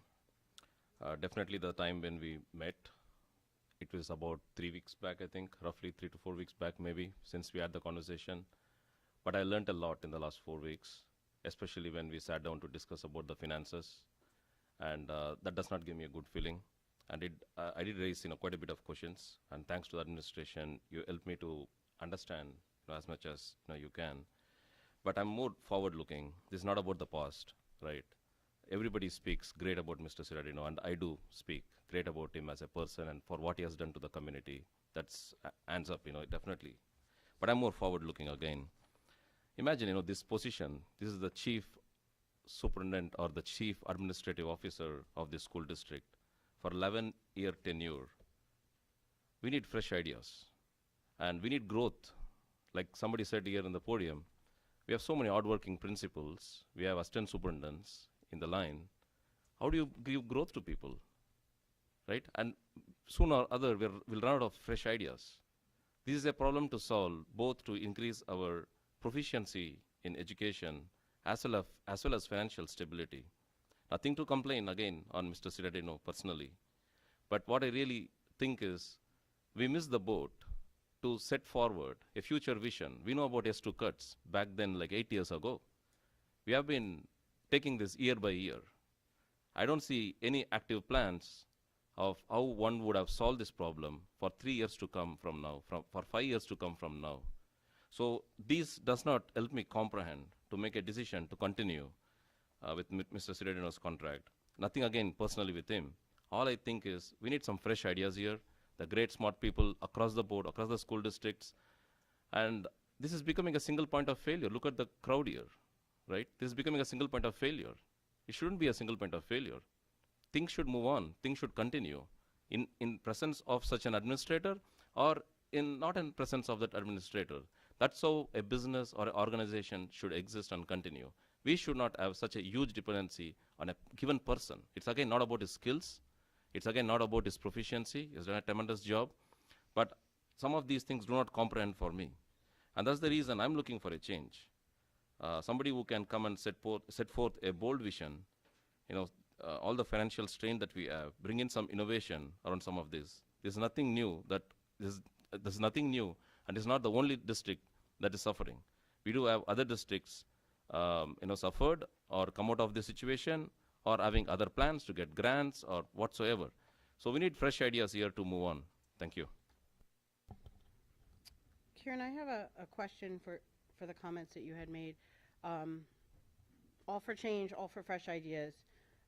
Part of the one-year conversation was that would give us time to do a complete and correct and thorough superintendent search. So in my opinion, the 1 year was more board serving than community serving. To non-renew right here and now, and this is no offense to any substitute teacher, but you're essentially putting a substitute in the chief administration chair July 1st for an unbeknownst amount of time. It's someone that is not handpicked by a certain member of the board. It is someone that is a collective board decision, and the process has to be done correctly. We have to do a correct search for an interim superintendent. It's not a store thing that we just go and click on the Amazon box. So if you're wanting that efficiency and fresh ideas, how are we going to get that July 1st with essentially a substitute in that chair? That's my question. Okay. And then I would also like to add that whether it's 1 year or non-renewal, the search is going to happen regardless. So I'd rather keep the current superintendent and conduct the search. That's it. Okay. Any other discussion? Okay, roll call, please. All right. What are we voting on? So we have a motion from the floor for a non-renewal. Motion by Francisco, seconded by Mazzone. So this is a motion number. This is resolution number 11 for So non. David, just to clarify, a yes or no? A yes is to non-renew. Like I said, I think we should go into executive session again to discuss the legal ramifications. Are you moving I'm not to gonna, go I'm into? not, I'm, Are you making I'm a not- motion to go into Yes, I executive am. session? I'm not voting on that until I know everything, and we could discuss as a board. Yeah. Anybody want to second that motion? I'll second. I'll second. Okay. All right. So we have a motion from Giordano to go into exec at 9:07, and we have a second by D'Antuno. And we need 5 votes to go into exec, correct? Yes, just to clarify, Mr. Dunn, you are eligible to this vote, but you will not come into executive session, but you can vote on whether or not the board goes into executive session. Will the vote still be in public? Oh, yes. Yes, the vote will still be in public. All right. So this is a motion to go into executive session. Dunn, Absolutely, yes. Francisco, No. Giordano, Yes. Jodry, Yes. Mazzone, No. Slade, No. Solikowski, No. Venkatason, No. D'Antuno. Yes. So you are not in executive session. We can continue the discussion now. Mr. Giordano, if you have questions that are protected by attorney-client privilege, I will tell you that. If they are protected by Mr. Cittadino's personnel privacy rights, I will tell you that. Otherwise, Ask away. ask away.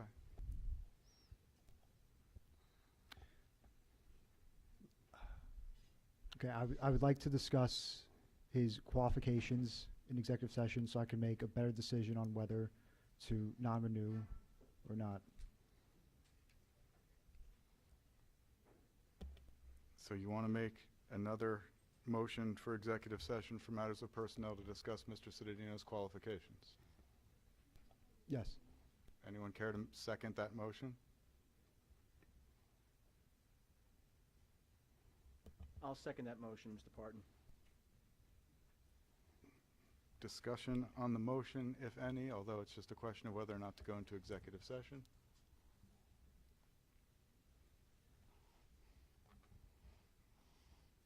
David? Roll call. Yes. Dunn, Yes. Francisco, No. Giordano, Yes. Jodry, Yes. Mazzone, No. Slade, No. Solikowski, No. Venkatason, No. D'Antuno. Yes. Okay, no, it does not pass. To go into executive session to discuss Mr. Cittadino's qualifications.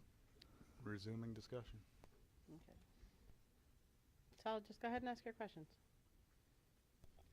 No, I'm just saying, if it's 4-4, which would be the opposite of what we just did, then the contract rolls over for 3 years.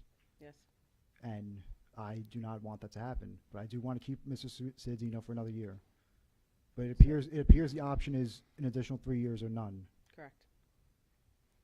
That- That's what you're voting Can we, on. no, but like, we could discuss Yeah, that okay. in public. We can discuss that in public. Okay. So the motion that's before you right now is still an open motion for non-renewal. If that motion passes, we have a non-renewal effective July 1st, 2025. Mr. Cittadino could assert his tenure and seniority rights. He is a tenured assistant superintendent, principal, and vice principal here in the Old Bridge School District. So there could be bumping effects there, but his time as superintendent would end on July 1st. If that vote is not successful, and you said 4-4, if it doesn't get 5, no matter what it gets, if it's less than 5, then if nothing else happens between now and March 30th, you do have the rollover contract for a period of 3 years. A board member who voted against, and stay with me now, who voted against the one-year extension contract could make the decision to make a motion to reconsider that decision. At that point, if you approve, and I'm not making this up, if you approve the motion to reconsider, we would then reconsider. And that would be a fresh vote, and it could be 4-4 again. It could be 6-2 or 2-6, but you could revisit the issue, because you're right. Otherwise, you have a 3-year deal coming to you by courtesy of a state statute, not by your own decision. So that is the update on the flow chart at this time. Mhm. And we haven't fully discussed as a board since we made that consensus agreement. So I think we should reconsider, discuss it again. And like I said, I do not want 3 years. Like I said, I'd rather do a year now and then do a proper search. There's a motion on the floor, though, so what happens? At this point, Sal, I understand your point, but you cannot make that motion yet because there is still a motion. So motions to go into executive session were appropriate, but at this point we have to kind of finish the action on the non-renewal motion, and then at that point we would determine what the board's pleasure is to do next. Okay. So for I was going to say for clarification, so if 5 votes choose non-renewal, does it not mean Mr. Cittadino has to exit the district July 30th or June 30th? He could choose his tenure rights and still stay in district. Correct. In another position. Yes. Wait, Mr. Barn, could you clarify that? Yes. Please. The way it works with almost all the positions in the school district and any school district in New Jersey is that you get tenure after 4 years. It used to be 3. That is true all the way up to assistant superintendent of schools, but since 1996 it has not been true of superintendents. Superintendents get contractual tenure, which is why we talk about 3, 4, and 5-year deals, because that is the universe of options for a superintendent. The reason we have a 1-year extension possible is that the underlying contract's 3, it would become 4. So if a superintendent is non-renewed in his or her capacity as superintendent, that person still has tenure rights in other positions that they have held in the school district. Mr. Cittadino is, as he sits here now, a tenured assistant superintendent, a tenured principal, and a tenured vice principal. So he could choose, and it is his choice, to assert those tenure rights, in which case on July 1st, he would be the next position in which he could bump, meaning have more seniority than somebody else, on the rungs of the ladder before where he finds himself right now. Okay. Thank you. And that, just to clarify, I know there's always Monday morning quarterbacking on this type of thing, and understandably so. That's pursuant to a state statute and a decision out of Asbury Park, actually, that says exactly that. That's what happens. Any other discussion? Okay. Roll call on the on Elena's motion, please. All right, so this is for non-renewal. This is a roll call on motion 11 for non-renewal, moved by Francisco, seconded by Mazzone. And just to clarify, yes means non-renewal. A yes vote will mean non-renewal. Dunn? Abstention? Yep. Francisco? Yes. Giordano? Yes. Jodry? No. Mazzone? Yes. Slade? No. Solikowski? Yes. Venkatesan? Yes. D'Antuno? No. So 5 votes yes for non-renewal.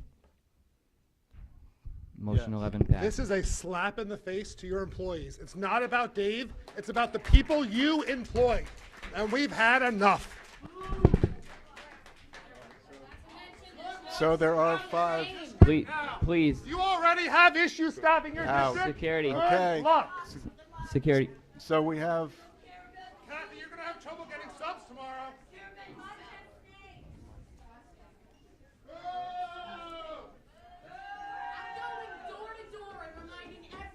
So we have 5 votes for non-renewal.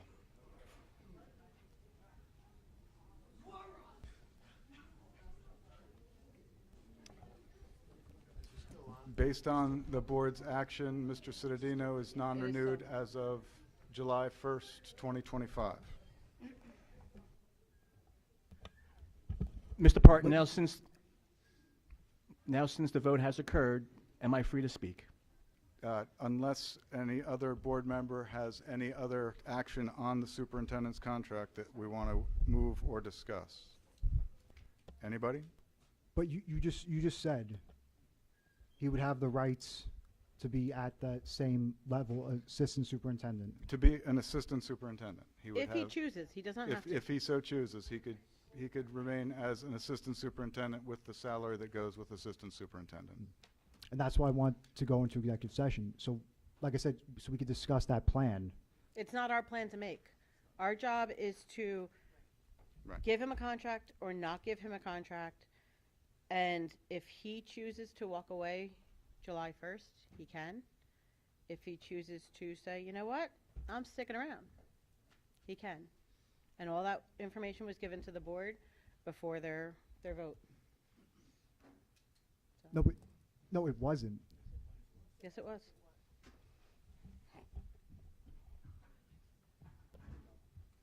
Is there, do you have questions, Mr. Giordano? Yep, like I said, I didn't want to involve the public in these questions. It's But something we have to discuss as a board together. And that was the condition of my vote. Well, Can you make the motion to revote? you can make a motion to go into executive session to talk about the legal implications of Like I said, 'cause- what just happened. No, because that was conditioned on my vote. Because we had the 4-4. Well, we didn't have anything. We hadn't voted yet. No, we voted. The 1 year was 4-4. Right. The contract was 4-4. Yes. Like I said, and I do not want to give the automatic 3-year extension.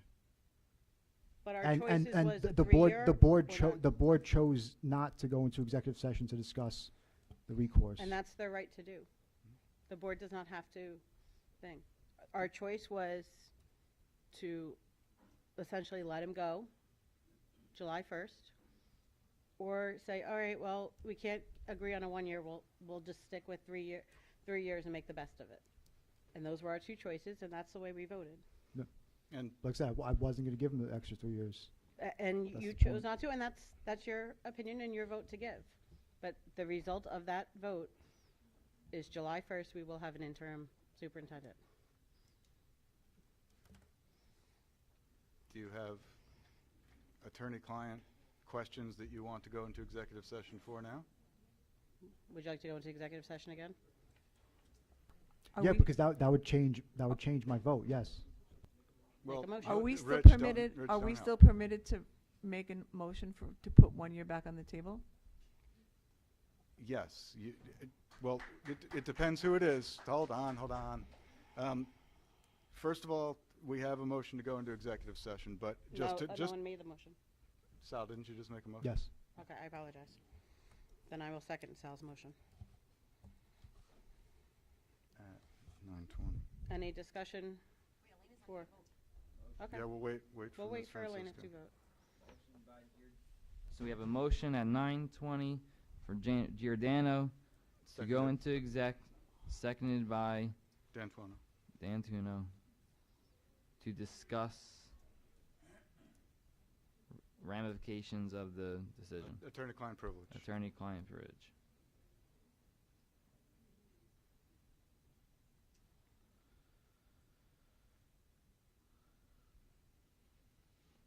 And we will wait for the vote Yes. until Yes, let's Ms. Francisco is back. Yes.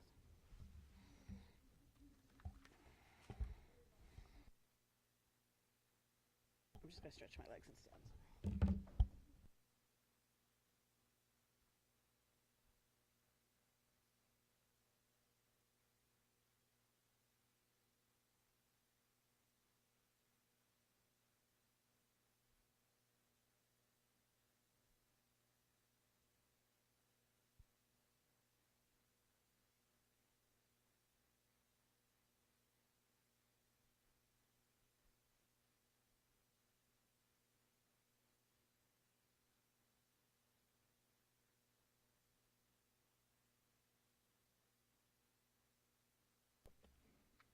So, Ms. Francisco, we are now entertaining another motion to go into exec session for attorney-client privilege, but we're waiting until all board members were present. So back to you, Mr. Waddell. Okay, so this is a motion by Giordano to go into executive session for attorney-client privilege. Motioned by Giordano, seconded by D'Antuno. Done. Yes. Francisco. Attorney-client privilege for what? I'm just trying to understand what we're trying to discuss. To discuss legal ramifications of the decision to non-renew. Is that fair to say, Mr. Giordano? That is your motion? Okay, sure, yes. Francisco Yes, was a yes. because the choice of non-renewal, because you said as superintendent, so if he does have the rights to be lowered to assistant superintendent, he would remain in the district, and as the interim would come in, he could assist the interim in that position until we find a suitable replacement in a search. If he chooses. If He he does not so- have to. Right. And that's what I'd like to discuss. Right. And that So- was the condition. That was the condition of my vote. Okay, so. Yes. Okay. Sorry. Okay, so Giordano was a yes. Yes. Jodry. Yes. Mazzone. Yes. Slade. No. Solikowski. Yes. Venkatesan. No. D'Antuno. Yes. All right. Okay, we're in executive session. We're going to Executive another session, and council you will meeting. go to the conference room. Are we all joining you? I think it's just Mr. Parton and the board, correct? If that's okay with Dave. Dave, that okay with you? Or do you want to be part of the conversation? I think Mr. Cedino should be in the room for that. No.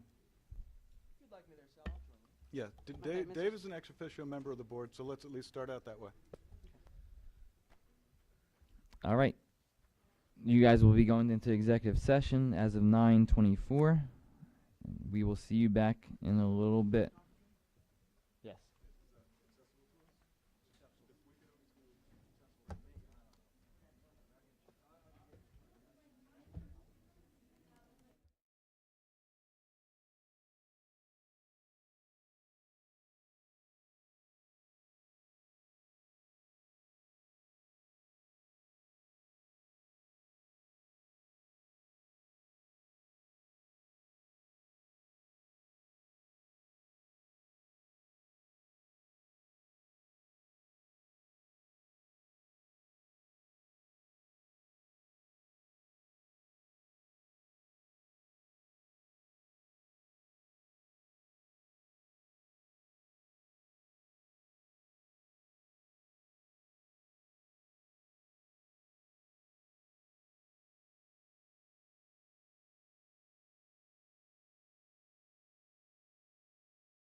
Okay, welcome back. Thank you for hanging around.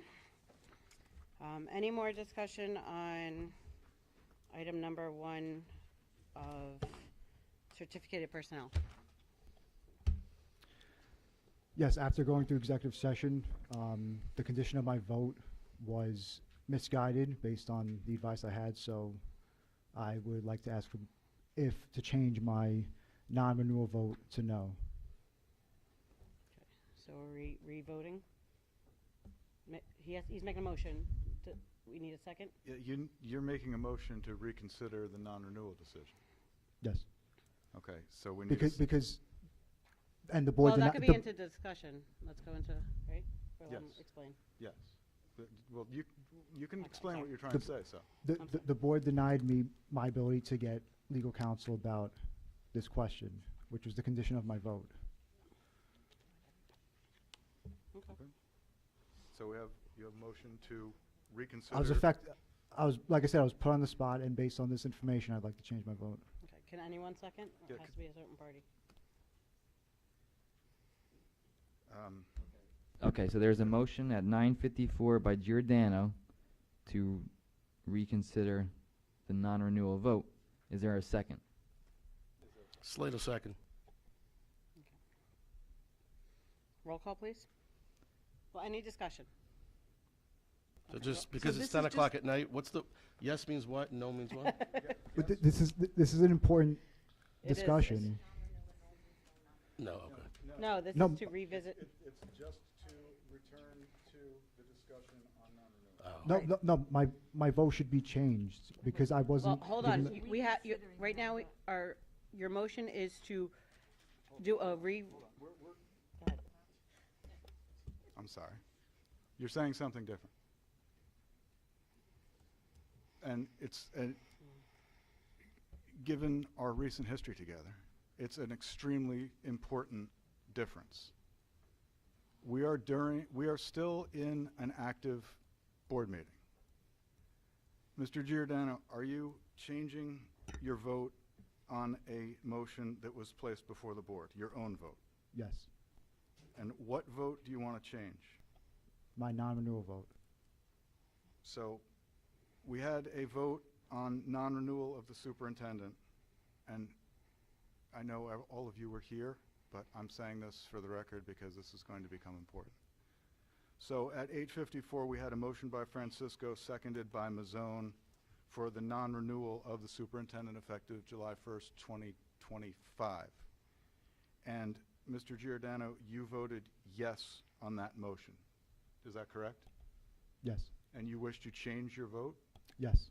Mr. Wydell and Ms. Torrey, when you get this, Yes. can you please change the minutes to reflect that Mr. Giordano has changed his own vote? We are not reconsidering the issue. We are changing a board member's vote. Okay, so as of 9:57, on motion number 11, which was the vote for non-renewal, we are changing Giordano's vote from yes to no, That is correct. which in effect puts the result at 4-4. That is also correct. Can I ask a question? So this is the first time I've seen this happen where you just request to change your vote. Is that something we could always do on any vote? How long after the fact do we have to change a vote? You have until adjournment of the meeting at which you cast that vote yourself. And that's why I went through what I just went Yep. through, because you can change your own vote. To reintroduce an issue for discussion by the full board requires a successful motion for reconsideration, because you're trying to convince somebody else. If you are simply changing your own vote, you have the right to do that within the confines of the active board meeting. And that's what Mr. Giordano has done. Yes. And now I would like to make a motion to reconsider the one-year extension. Did you vote against that? Nope, I Yes. voted yes for that.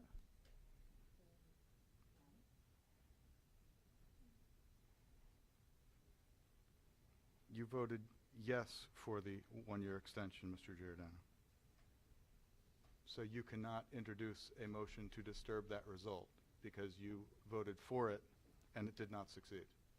So the only people who can vote to reconsider the contract extension vote would be the people who voted against it, which is Ms. Francisco, Ms. Mazzone, Mr. Solikowski, and Mr. Venkatesan.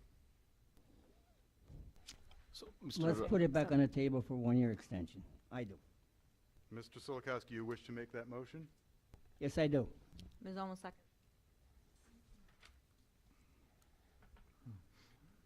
Do we have discussion? Hold on. Okay, so at 9:59, Not enough We've paper? been reduced to pure scribble at this point. Not enough motion paper? 9:59, a So- motion to put. I have one question. Hold on, we've got to just get to this point, then we're going to have discussion. Just bear with us Okay. for 1 second. Moved So by the Solikowski. Motion to reconsider the personnel, certified personnel item number 1, moved by Mr. Solikowski, seconded by Ms. Mazzone. Yes, at 9:59. So now, discussion on that motion. I'm sorry, Mr. Venk. Yeah, no, I'm just trying to understand, where are we at this point?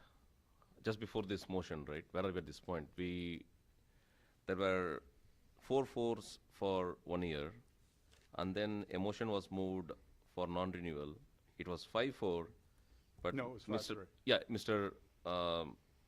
Sal came back to 4-4 now, so it's 4-4 right now, correct? Yes. So what happens with that? With both being, So now, the non-renewal vote has failed. okay? So now we're just kind of back in the board meeting, and now Mr. Solikowski is making a motion to reconsider the original vote on the 1-year extension. So it's back to square one, and then it's almost like starting from the fresh. Yes. That is a fair thing to say. Okay, yes. thank you. Washed it all. So, Any further discussion? So just to be clear, Mr. Parton, on the table is the original contract, and if it goes to a 4-4 vote again, then the rollover contract applies. Just want everybody to understand where we are. that is correct. Yes. Is this a motion to reconsider, or this is the reconsideration vote? This is the motion to reconsider. If successful, this will reopen discussion on number 1. Okay.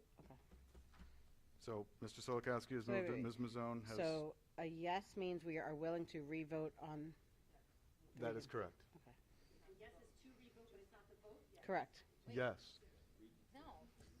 No, a yes is No. giving him the 1-year cut. No, it's No, not. not yet, because we have to reopen that discussion. We just did on here. That's because Sal changed his vote. That this is different than an individual changing their vote. Again, sorry for all the procedure. We're saying yes to revote. Okay? So so that everyone understands the ramifications, if we don't revisit it, if we vote no to reopen the voting, we're stay at a 4-4. Correct. And it automatically gets renewed for the 3 years. Yes. Correct.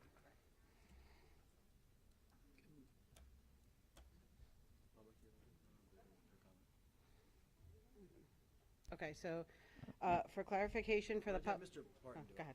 Yeah, for clarification, if the, Not too much. He's been kind to us. yeah, I've been pretty good about that. Please. Oh, yes, thank you. This is a motion to reconsider. It is not the actual motion. This is a motion to reopen discussion. So if this motion is successful, we are returning to the vote on the 1-year extension. No.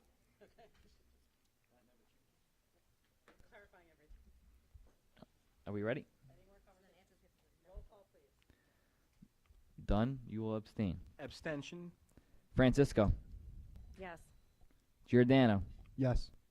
Jodry. Yes. Mazzone. Yes. Slade. Yes. Solikowski. Yes. Venkatesan. Yes. D'Antuno. No. Okay. We have 8 yes, or 7 yes, and 1 no. So the motion to reconsider number 1 has been passed. That is correct. So we are back to certified personnel item number 1, Ms. D'Antuono. Okay. Any more discussion on item number 1? Wait, I mean, you've been asking. Yeah, well, you're welcome to ask. I can ask, right? I mean, I'm going to ask. Why vote no? Unless I'm confused. Because if we stayed at 4-4, he stayed for 3 years. And That would have been my preference. You're welcome. Okay. All right, can we please, any more discussion on item number 1? Yes, Go ahead. extending it for 1 year, making him the de facto interim, and doing a search is the correct way to go. I don't know if it's a de facto interim, but. Oh. That's I'm so- going to call him the regular superintendent for a year, but sure. Of course, yes. All right, any more discussion? Roll call, please. So I am now adding this as motion 11, 12, 13, 14. No, all the executive session motions are separate. So this is really a 12. an authorized recall on certified staff number 1. So recall on number 1. Yes. Okay. Revote on number The past 1. 3 hours are for nothing. Okay. And we had the move by. That was Mazzone and Jodry. You moved that? Wait. You did? No, not. No. No, originally the motion was moved by Marjorie and Jodry. The original motion. Okay, so we're returning to that. Are you comfortable making that motion? Ms. Joder, you second that? I second it. Mazzone, Jodry, revote on 1. Are we ready? We're ready. Yes. Dunn, you will abstain. Absolutely. Francisco, Yes. Giordano, Yes. Jodry, Yes. Mazzone, Yes. Slade, Yes. Solikowski, Yes. Venkatason, Yes. Dantuno. Yes. Motion for a revote on 1 to pass Mr. Cedeno's contract has passed by a vote of 8 to 0. Yes. And now I'd like to direct the board president to start the process of a superintendent search for the beginning of the next year. Can I recover a day or two from today, and then I course, will start the yes. process?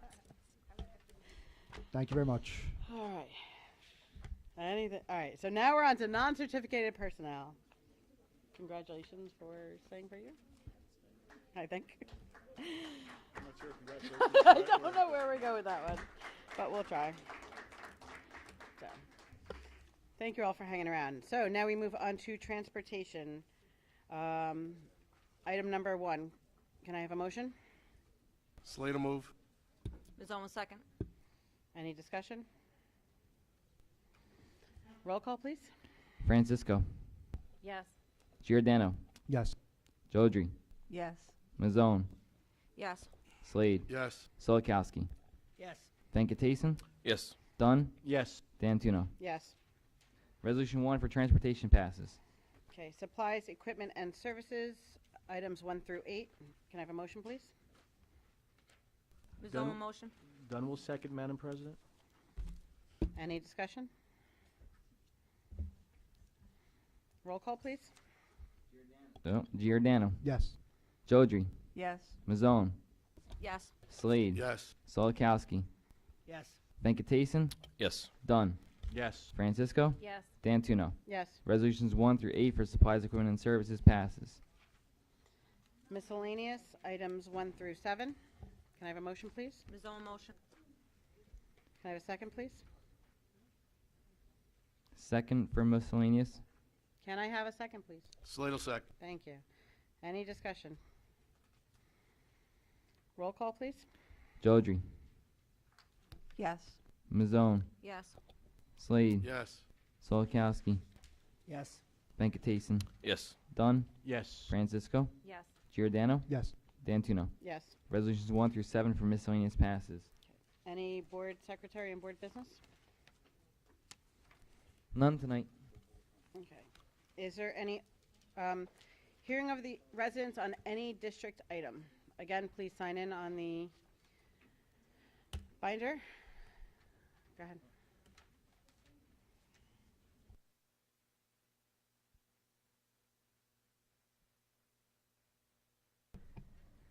Teresa Burns. I had some questions that were luckily addressed during the chatter. One about the tenure pay, if Mr. Citadino had chosen to take a place in the district. It was answered by Mr. Parton. Our time here is also valuable. I would appreciate it if the board could be more cohesive in what they bring to the agenda, because I was blindsided by the no renewal for the rest of the year. It's just a courtesy to us, the taxpayer, to make sure that we use our time efficiently, making sure that we can ask all of our questions here when we have the time at the mic, because I don't know if anybody else felt that way, but yeah, it was definitely upsetting. Thank you.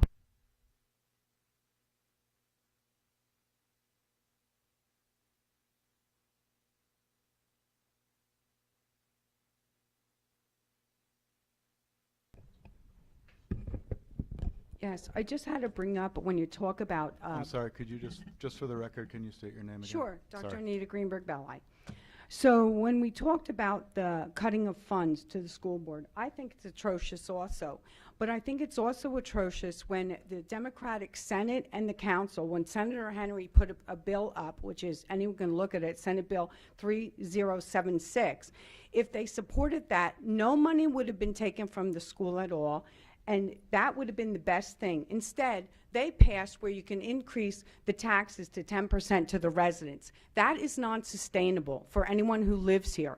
And for Gopal to be talking about that the value of our houses have gone up. Is anyone selling their house to pay for their kids to go to public school? I don't think so. That's a little bit absurd. So when you look at that in all the context, that's what I mean. The governor, if he has to take money from this town, I think he's targeting us for a different reason. And if you just look at the other districts that he did.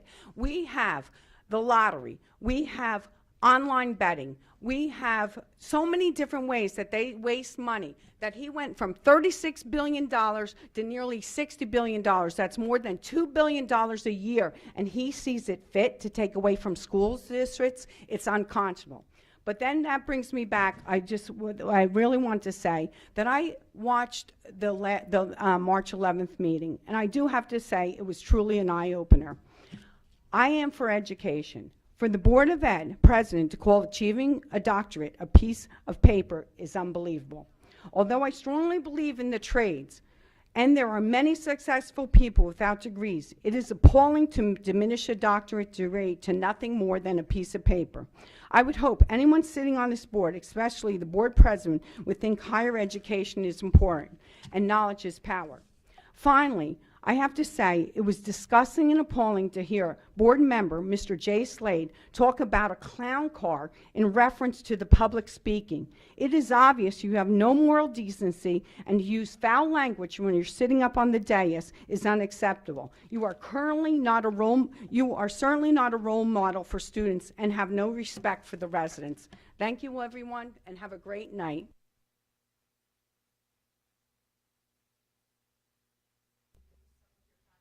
After everyone else has had a chance to speak.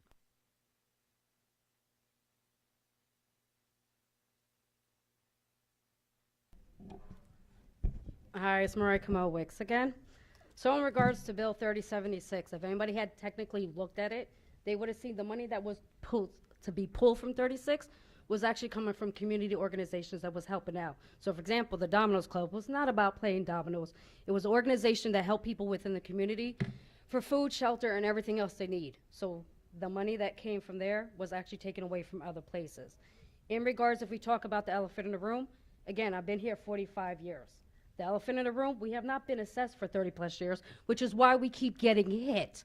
It has nothing to do with Democrats and Republicans no more. It's the way our tax system works in Old Bridge. So when it came to last year, I'm gonna throw it out there, it was taking the lesser of two evils. $300 extra a year to pay for the school tax, or an additional $6,000 that would have came from the state. It's like you created a Pandora box, stop shaking it. We should all be working together. Been doing this too long in this township. All this division and stuff needs to stop. Thank you for renewing Cedino for at least a year. I'm sorry to say after he goes, because his shoes to be filled is going to be hard. But as far as this whole back and forth stuff, it needs to stop. We know what the elephant in the room is. Thank you.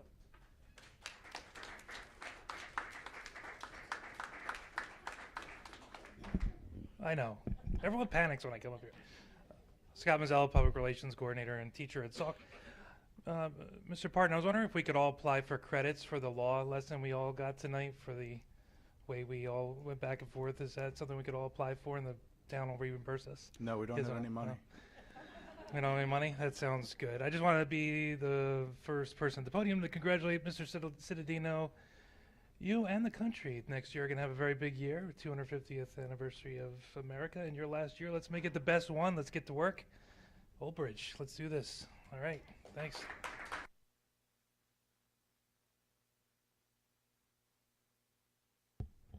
Anyone else? Okay. Go ahead. Oh, that's right. I apologize. You did have the rest of your time. I would actually be remiss if I did not thank Mrs. Francisco for saying we all are here to work together. I thank you for that reminder. I did want to add a comment about the doctorate. I personally don't have a doctorate. I don't have a master's. I don't think I brought the comment or thought it was more about inherent worth. But I do think doctorates do bring more value of words. So when we speak about masks, vaccines, things like that, those doctorates hold more weight than others. Does that make sense? So I appreciate that discussion, and thank you.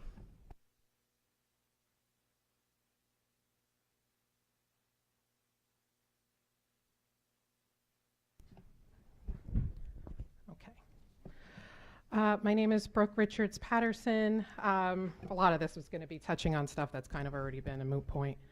But I just did want to, touch on some things because, going out for, I guess, the final year and then considering everybody that's coming in, it is important to touch on some of the things, I guess, to piggyback off of last week, some parental comments, some teachers union, board member comments, and then Board of Ed members. Contrary to what anyone says, any concerns expressed are not little things. Closing down a blue ribbon school is not a little thing. Not considering the consumers during school shutdowns is not little. We literally got emails to do in-person tutoring at the YMCA when our tax dollars pay for township schooling. Not little. There was no transparency with parents as far as sexualizing a curriculum that was being presented to young innocent children. Not little. Despite some fake news remarks, Planned Parenthood, anal and oral sex, masturbation were all just a few topics that had no business being, planted into our children's heads. Yet this was something that was announced by not our administration. Every child should be tested in the state for state and IXL testing. No faculty member should be recruiting friends nor family members without full transparency and a resume detailed with qualifications. Every faculty member should be able to feel safe to come forward to any and all upper admin concerns and upsets without feeling like they will be retaliated against. This is not little.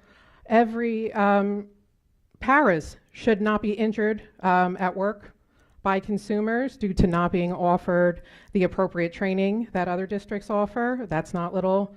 I'd like to know if admin has access to the Board of Ed emails, and if so, why? Where would a faculty member go for help regarding admin conflict?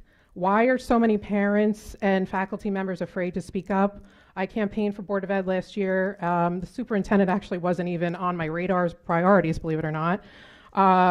But so many people came forward as I campaigned and expressed their upset and live in fear of retaliation. So, even yesterday, a complete stranger messaged me talking about her children and fear of retaliation. A faculty member, a prior faculty member, talked about, discrimination.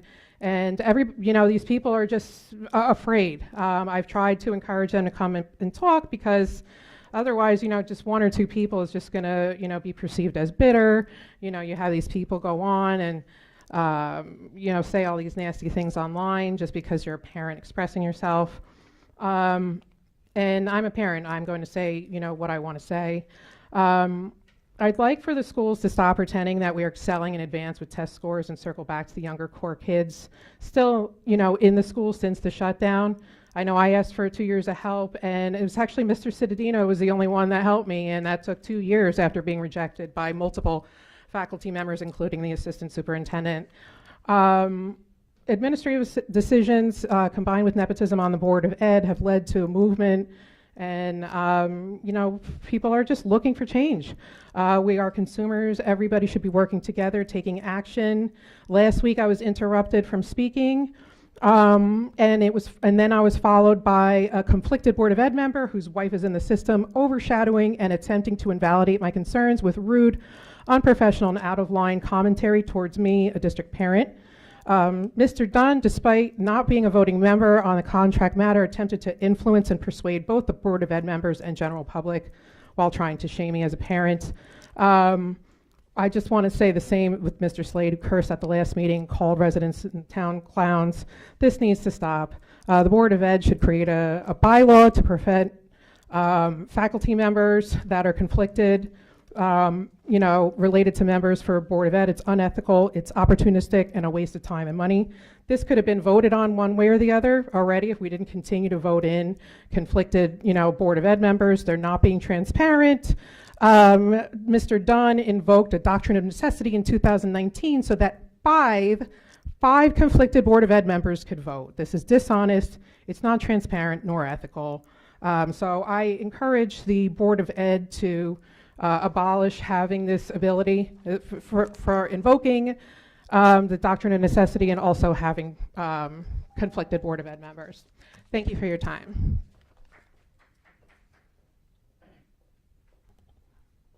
Anyone else? Okay, I'm closing the public portion. Any board member with old business? Madam President? Go ahead. Mr. Parton, there was accusations that were just made towards me invoking the doctrine of necessity for a board vote. You know as well as everyone on this board that never happened, and quite frankly, I'm getting tired of the misinformation that is being out there. So have I ever invoked that? Well, it doesn't matter if it's there or not because it never happened. The answer is that no board member has ever invoked the doctrine of necessity. The board invokes the doctrine of necessity when it doesn't have 5 eligible voters. So that has happened in the past. It's not happening currently. We only have 1 conflicted board member right now. But it happens elsewhere, and then unless the state law changes, you're going to have conflicted board members who are ineligible for certain things, and doctrine of necessity can occasionally come up. And the other question about people reading board emails under the Open Public Records Act, anyone could access board emails. So it could be anyone in the town, state, anyone has access. So be careful what you send us. I can assure you we're not looking through your emails. We have our own. But I'm saying it's not an administration thing. It's anyone has access. It's a public record. I'm going to address the doctorate comment. Yes, I did say it's a piece of paper, and I do think it. Listen, everything's a piece of paper, right? Like the Constitution is a piece of paper. It doesn't mean it doesn't have meaning, okay? But at time of interview, yeah, a doctorate can make a difference. But I also think we get to a point where your experience and your work ethic and your work performance make up for a piece of paper.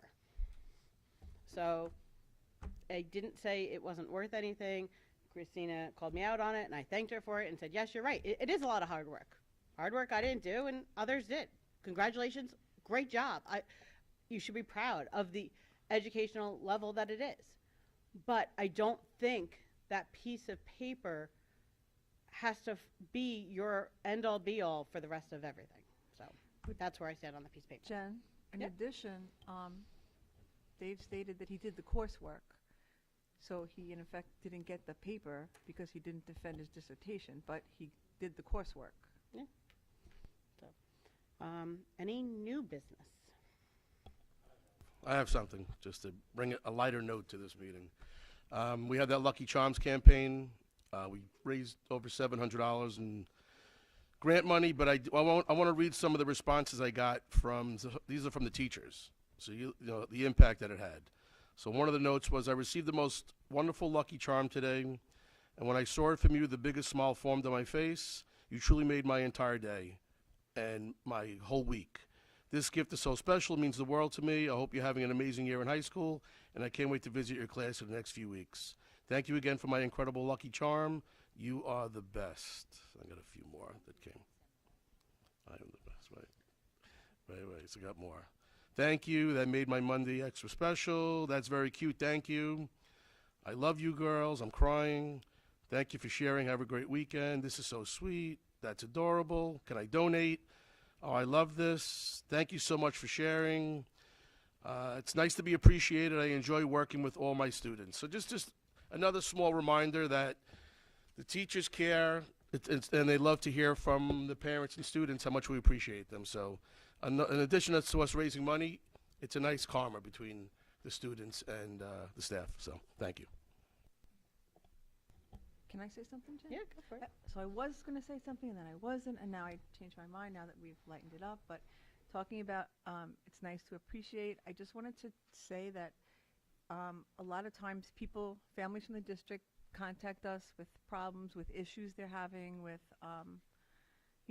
situations. But I have to say, in every single situation that has to do with this person, no matter what the problem is, no matter what the issue, no matter how difficult something has been, if they've had anything to do with Miss Adinolfi, they always say nothing but wonderful things about her. They can have any kind of problem or any kind of issue, but no matter what it is, people always mention how well she listens, how empathetic she is, how much she cares, and I just wanted to thank you and bring that up.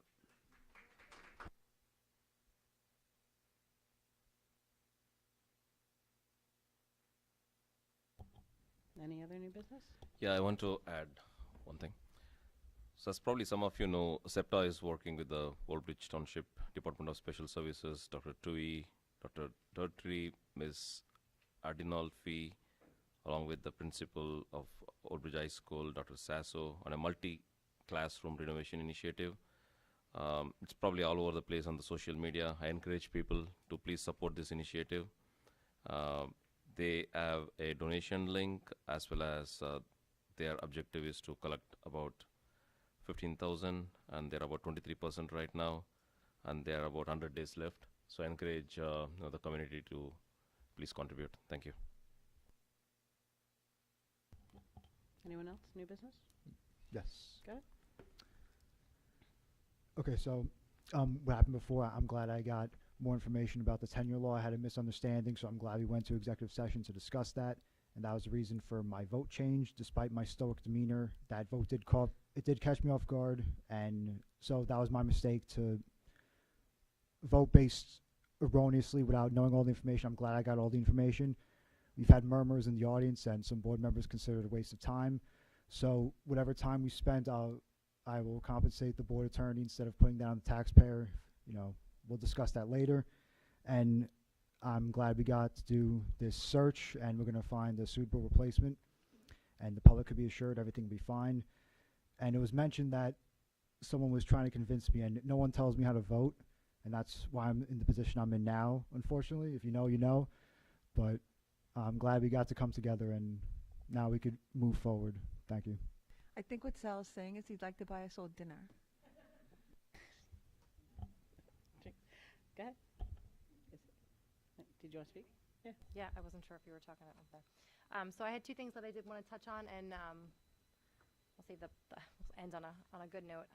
So I do feel it is, it's been addressed tonight, so I'm just going to say it again because I had planned on saying it anyway. I feel it's my responsibility as a board member to address some of the comments that were made last week. Being a board member is a privilege to me, and I take my role very seriously. To be respectful and open and listen and reflect on what everybody says, because everybody's voice matters. And I was a little embarrassed last week by a couple of comments that were made. And Ms. D'Antuno, you apologized for what you said. I felt like it was a heartfelt apology. I understand what you were trying to say, but the point is that you apologized, you acknowledged it, and so I respect that. But I do feel like, and again, I'm just trying to, all night we've been holding each other accountable, right? And that's our job to do.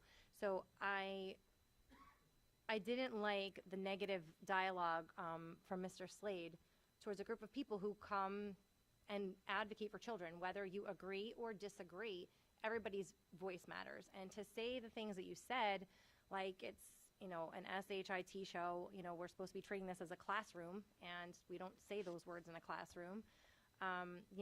Your opinions don't resonate with me. You have no credibility here just for the controversy. I don't get moved by your little speeches up there. And then to insinuate that they came in a clown car as if they were a joke, and that what they said is less than what other people say, because that's certainly how it felt when you said it. It's not okay for board members to behave in that way and to say those types of things. So I think it would be nice to, hear from you and have a possible apology, because that's not how we should be treating our people of our community. And then I was going to mention SEPTA and the great work you're doing. Kieran has already done that, so I'm not going to go through it again. But honestly, if you can donate, it's truly going to help our students in this district. So thank you. Yeah. Oh, yes. Their meeting is this Thursday, the 20th. It is virtual. Right. It's not actually them. They're using somebody. Go, you go ahead. You go. You got it. No, you go. You go. You have all the details.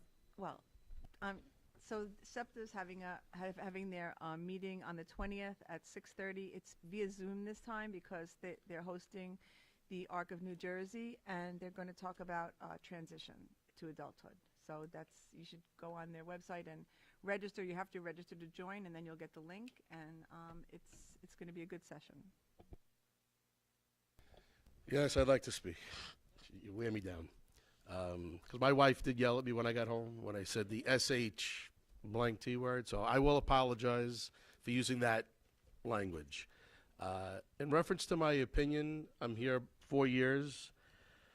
When I isolated, and again, I wasn't even planning to speak that night, but when and I'm standing behind it, because I think these board meetings should be about positivity, celebration. Yeah, there's going to be some controversial topics, but I'm sorry, when you got the same 5 or 6 people that only show up when there's controversial topics, they're not here tonight, so maybe my job was mission accomplished, but I never see them here when it comes to positive things. I don't see them here when it comes to celebration of things. So I will apologize for my language, because I got yelled at when I got home, and Elena just yelled at me.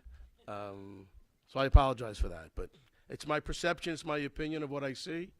And I mentioned this a while ago about the podium. I'd love to bring back positive news. I mean, it seems like, I'm here 4 years. Every meeting, I won't say the S word, every meeting is a show. So, I don't know, there's got to be some positivity that we could bring back. I know when Scott brings up things and he tries to turn the directions of the meetings, I think we need more of that. So, no, you did. No, that's good. But I'm saying, so yes, I apologize for my language, but I just don't like when I see just negative vibes and just I don't know. I just don't like it.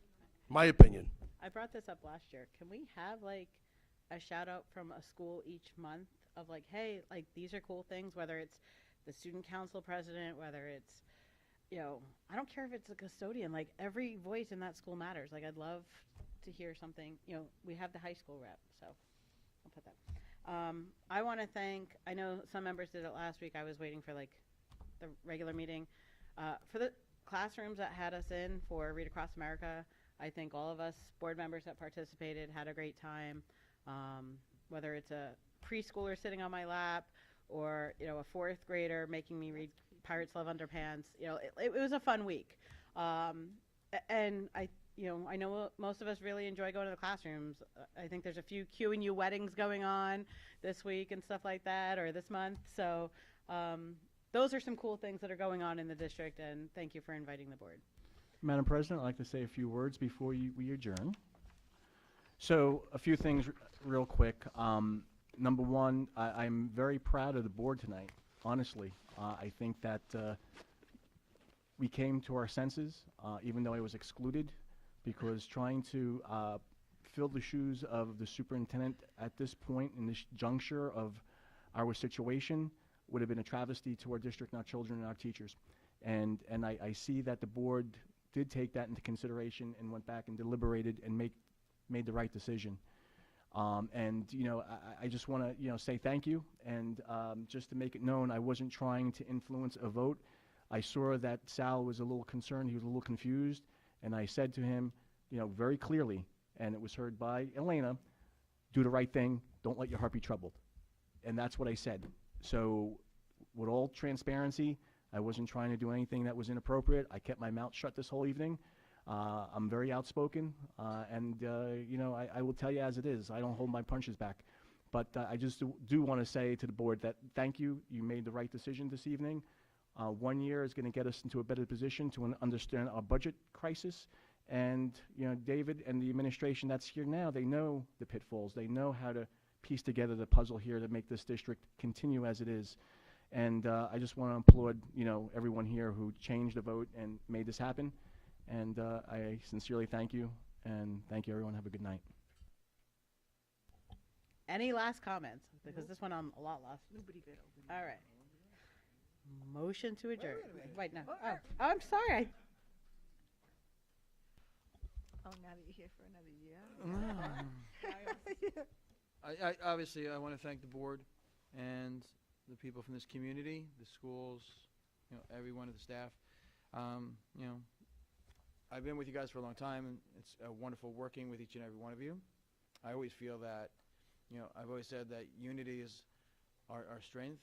So over the course of next year and the continuation of this year, we have so many good events coming up. You know, I always like, aside from the budget, which has never been easy, for the S2 districts that we've pointed out the falls of S2 districts, and I'm happy to get town council members here with us now, because it's not our first year, it's not our second year. And each year I've been pointing that it's a funding formula problem, it's a transparency problem, but having people coming together, if we can work towards that together, we'll be a better community. If we can work towards coming together on some of our differences, it'll be better, because the spring is the best. I mean, you have the graduations, the moving up ceremonies, the retirement dinners. This is a great time for all of us to get together and celebrate and show that one love, that theme that we have this year. And it affords me one more year to come up with a theme. And I don't know. What did you say before? There was something one of you guys said before. I thought, well, that'd be a great theme. But we'll see. We'll see You can watch it on tape. That's true. But there you go. I'm very proud to work with every one of you and work with the community members, and we all do it for the children, and they can't be the voices that aren't heard. So unity is the strength we need, and let's do that together for the rest of the school year and next year. And I only want the best for this, for Old Bridge and each and every one of you and your families. So thank you very much.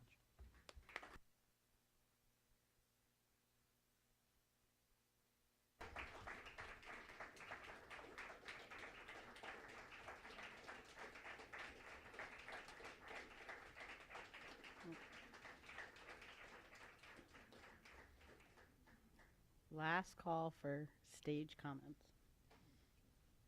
Okay. I believe. We are not going to executive session. I was going to say, I believe we are not going into executive session. We have a meeting scheduled for next Tuesday. We will use that. Maybe one question to Mr. Vidal, actually. Sorry. I tried, guys. I tried. So I know we spoke about working through the finances and the budgets. When is the next plan when we will meet again? Next Tuesday, he just said. The 25th. The 25th Okay, at okay, I missed 7 it, okay. o'clock is an advertised committee of the whole budget meeting. Okay, thank you. Executive session only. Perfect, thank you. 25th at 7? Yeah. See you there. All right, motion to adjourn. Thank you. Giordano motion. Francisco will second. All in favor? Aye. Motion adjourned.